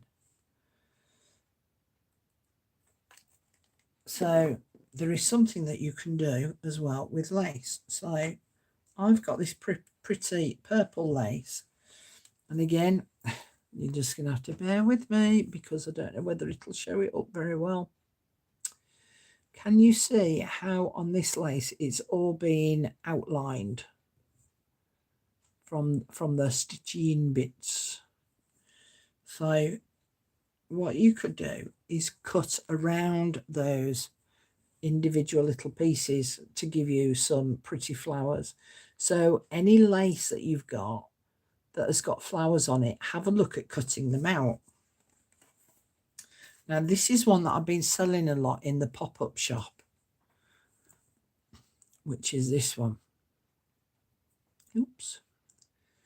Okay, and again you can see there's lots of little bits that you could actually cut out from these.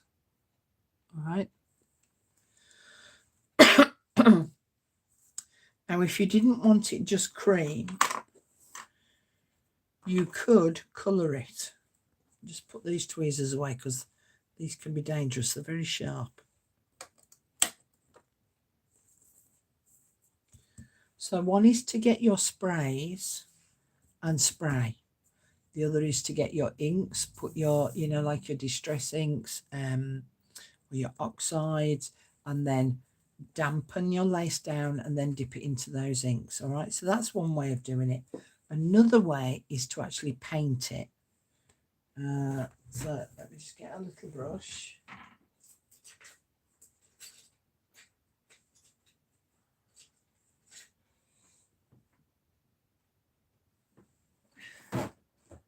And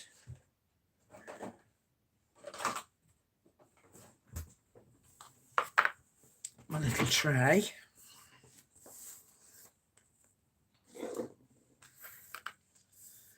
And what I'm going to do is I'm just going to spray this with water. That's my alcohol one. That's my water one. Because if it's damp, it will absorb the ink a lot better. But we don't want it sodden. And then I've got my re-inkers for my Stampin' Up inks. But again, you can use your distress re-inkers, your oxide re-inkers. You could try it with alcohol inks, and I'm only going to need a tiny little bit. And again, it wouldn't surprise me if this goes a bit Pete Tong, because such is the way of me doing lives. So I'm just warning you in advance. So I've got a purpley colour and a green. Okay, so the green one that I've used is Old Olive, and the purpley one, where's the colour gone? Rich Raspberry. Okay, so I'm going to use a fine paintbrush. Let's do the purpley bit first, and I'm only putting a tiny bit on my pen, on my brush, and I'm just going to paint. Might need a bit of water in. That's the alcohol, Carol. Don't want that.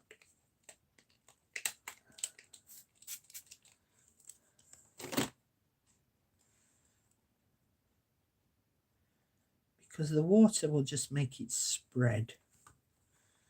Okay.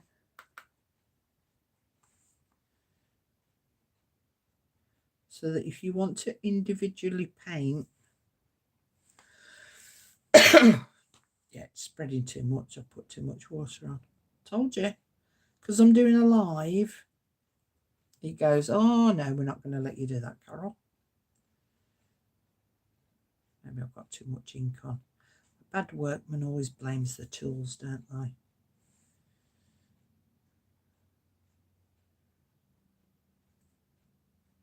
So you could paint your lace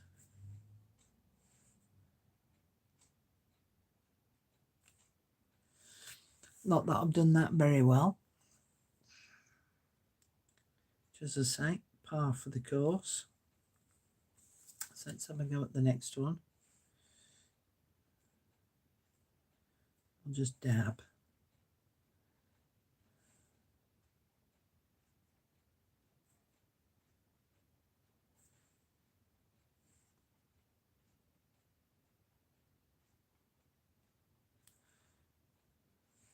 Look, it's really spreading out now.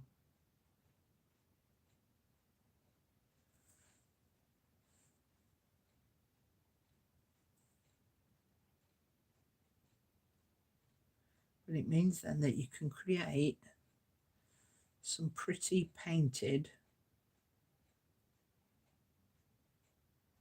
lace flowers.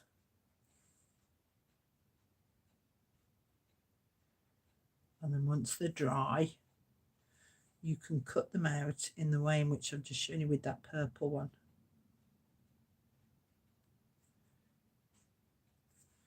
So yeah, I had way too much ink on. See, bad workman always blames the tools. Put a tiny bit more in to make it a little bit darker. Just add a little bit of depth.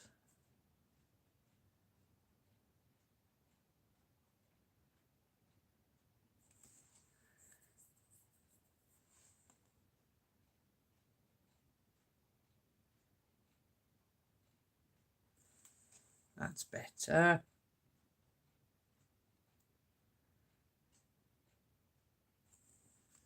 Okay, a bit more water again.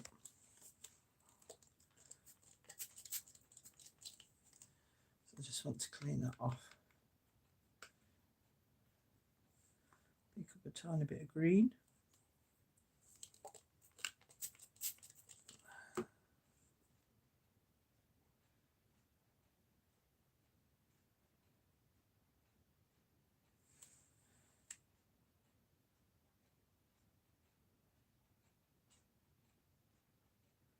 Now I've still got some of the pink on my brush, but I don't mind that because mixing it with the green it'll go sort of brown.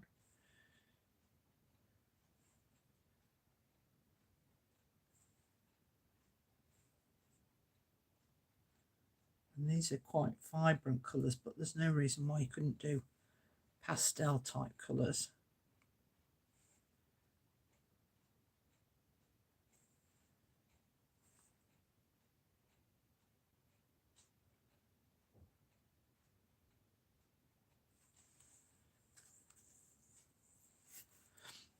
And again, you won't get the full effect until this dries.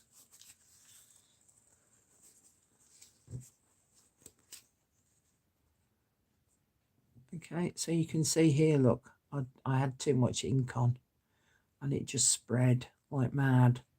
But here I had a lot less ink on my brush. But it means now that I can cut those out and utilise those as flowers as well. So it makes those very, very unique too. All right, so let me just give it a quick blast with the ink tool. We'll see if we can dry it off a little bit and then cut it out.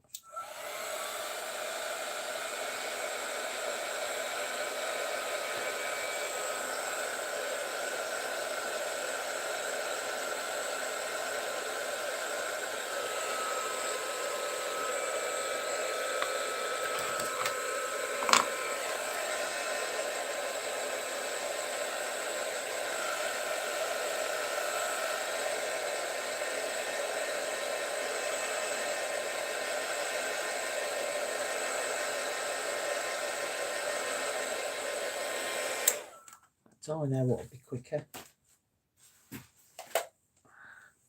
Hair straighteners.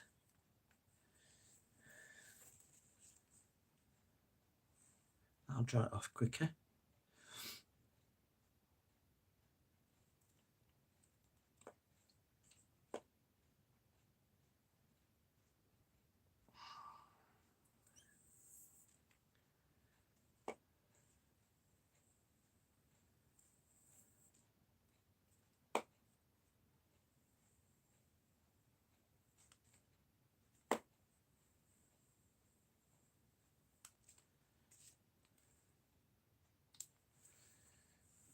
Okay.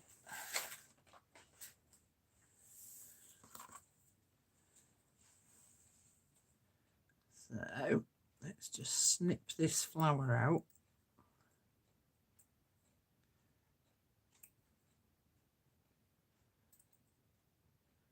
I'm just cutting it out roughly to start with, and then I can trim away all those excess little bits and go into all the nooks and crannies.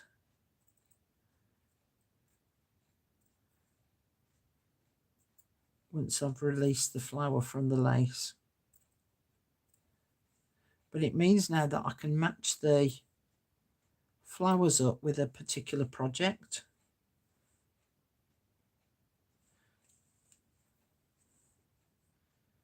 Okay, and then just go back in and go and do the finicky finite stuff.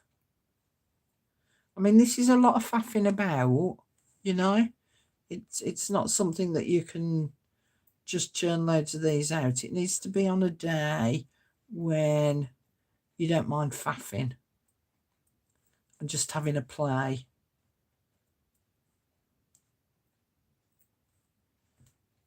Cut that bit off there.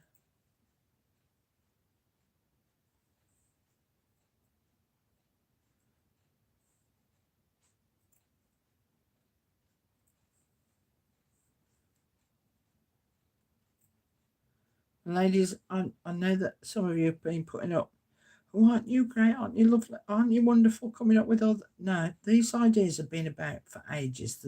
There are other people that will have already done all of this and probably done a far better job than I've done. I'm just bringing them to your attention again and how I've mucked it up and got it wrong to make you feel better about what it is that you're doing, so that if you muck it up, you can go, oh, it's all right. Carol's constantly mucking hers up.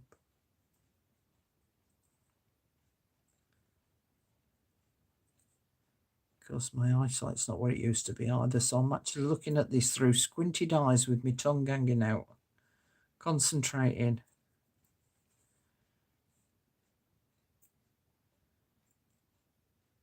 As I say, it's faffy. It is faffy. I cannot deny it. But let's put it on the paper. But it looks so pretty. There you go. What was that you've just put more in? With embossing powder, I mean. Ooh, amazing how many things I've seen crafters use a flat iron for. No, Teresa, it will just blow off. Oh, I didn't see what that was. Can you use a hairdryer? No, you can't use a hairdryer. Because basically that blows out hot air. The heat tools just let out heat. They don't blow out hot air. They blow out heat, which is different. I mean, you can have a go, but with the embossing powder, it will just go everywhere. Okay, so let's cut this one out roughly, and then you can see, even though I went in too heavy-handed with the lace, with the ink, you can see that it still ended up quite pretty. And especially as I'm cutting it out anyway, and fussy cutting around it. And I'll just roughly cut out the leaves.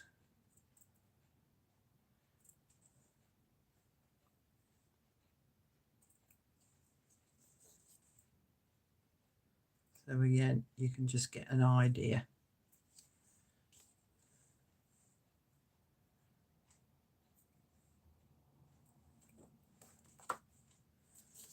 I haven't fussy cut those out, but you get a sort of a feel for it.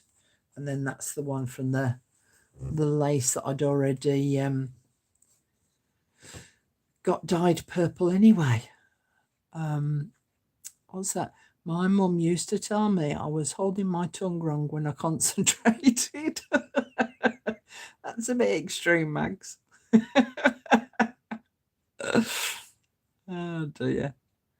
My grandmother had lace-edged curtains that had coloured bits. Don't know what she used, but occasionally the colours changed. She might just use some paint. You don't have embossing powder. You need to see about getting a couple, Teresa. So, lots of different ideas for flowers. There's lots more still to come, but I'm not doing them tonight. I've had enough now, and I need to go and eat and have a decent cup of tea. Let me just get a decent bit of paper, instead of that scraggly raggly bit.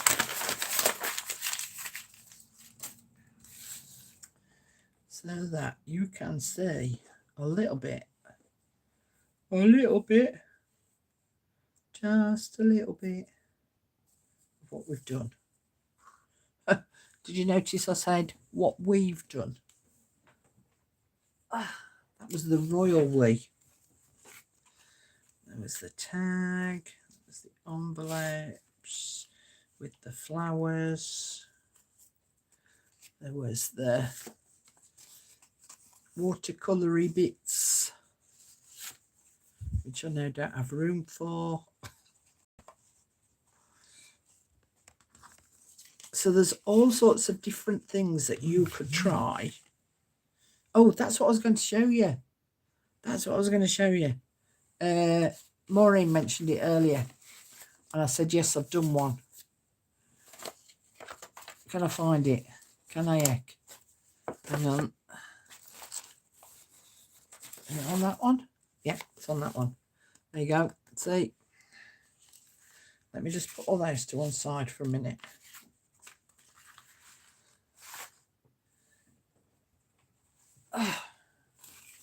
So these were the ones that look like watercolours.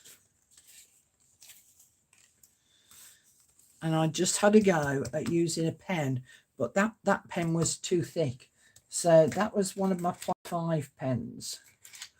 Now I have a 0.1 and I have a 0.38. One's my Muji pen and the other one's my Uni pen. And what you can do is you can define, let's choose one that I'm not particularly fond of. So you can define the flowers, if you like, a little bit more. So like here, they look just like a load of smudges. Right, so they look just like a load of smudge. But if I go in and go and draw some petals in there, and even make-believe petals,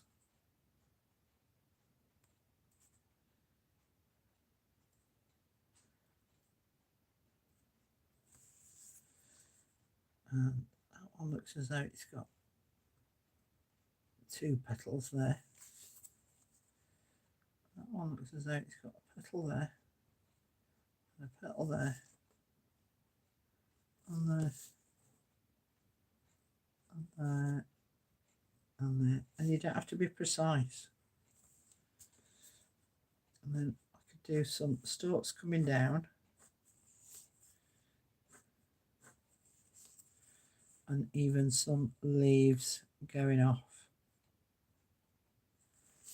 Just utilise the space where the colour is.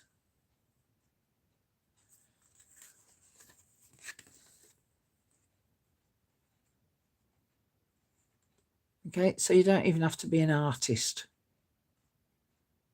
Okay, you can just make this stuff up, but utilise the colours that are there and just draw them in. Okay. So, yes, Maureen, I had done it earlier. So there's lots for you to be having a go at, having a play with. And I tell you what would be lovely, because I'm not seeing a lot of it of late, is no one's really showing on the Facebook group what they've been doing. It would be lovely if you've been watching any of the videos and you've made some stuff that you've been inspired because of the videos. It would be lovely to see what you've been doing, because you're all a little bit shy at doing that. And yeah, you're quite right there, Sturdy.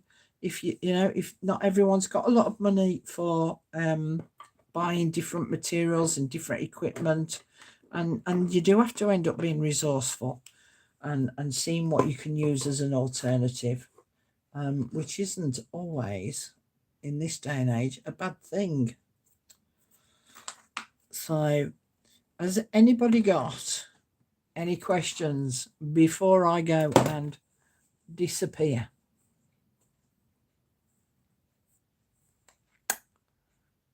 So I'm just going to have a slurp of my cold tea whilst you think of any.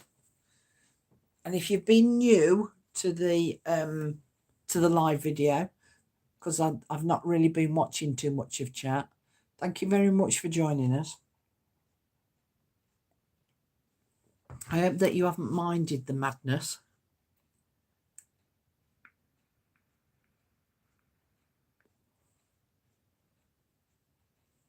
I know that feeling well, Brenda. Brenda's just put, I've been watching, need hands slapped, not doing much as life keeps interrupting me. I'm exactly the same. I'm having to snatch a bit of time here and snatch a bit of time there. As I say, now pop-up shop's done, I've got another month now that I can sort of start to do a little bit more.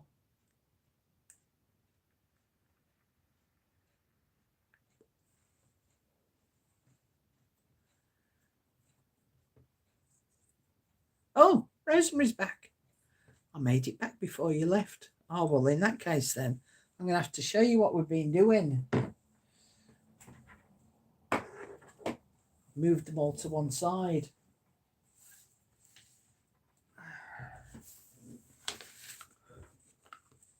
Let me clear the decks, and then Rosemary can see a little bit of what we've been doing. In fact, let me just clear my decks full stop. Because I'm in a right state. Where's my ink pad gone though? Get rid of that, get rid of that. So I was saying, Rosemary, that with the watercolour effect, is that you can draw on them with a fine black pen.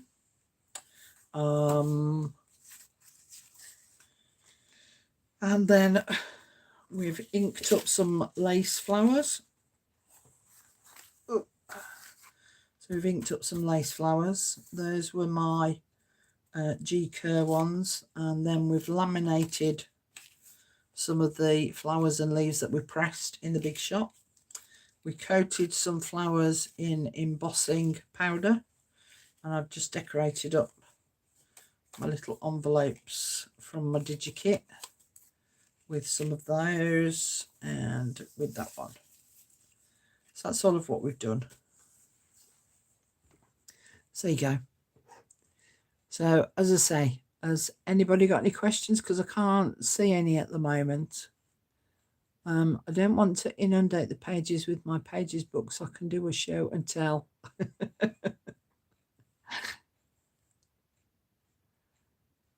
Oh yeah, how did your eco dyeing turn out, Rosemary? Did it work well? Well, that was a silly question because they always do, don't they?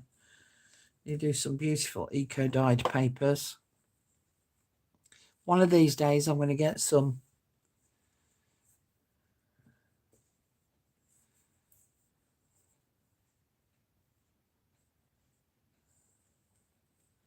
What did Julie put? I missed what Julie put now. I didn't see it.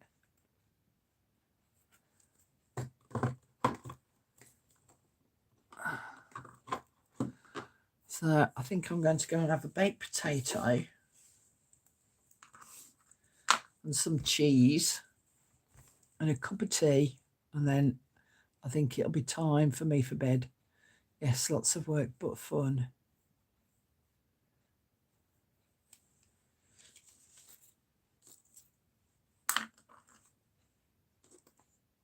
Okay, it seems like nobody has got any questions to ask me, which is lovely.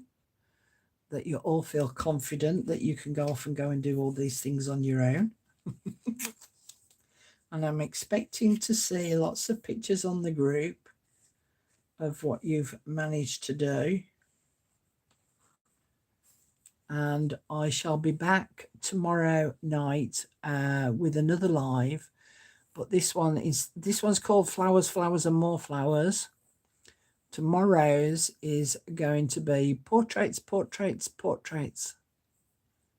Oh, well, if Johnny shows up, you better give me a bit of warning so I can put a bit of lipstick on. You know, make myself look pretty. Ah, dear. I think it would take more than lipstick to make me look pretty the way I'm feeling these days. But anyway. You're such a good teacher. It's all there for us. Oh, bless you, Margaret. Thank you. So hopefully I'll see you all again tomorrow. And we'll do something a little bit different tomorrow. And you'll get to see, oh, I don't know. I think he is worth the effort, Julie.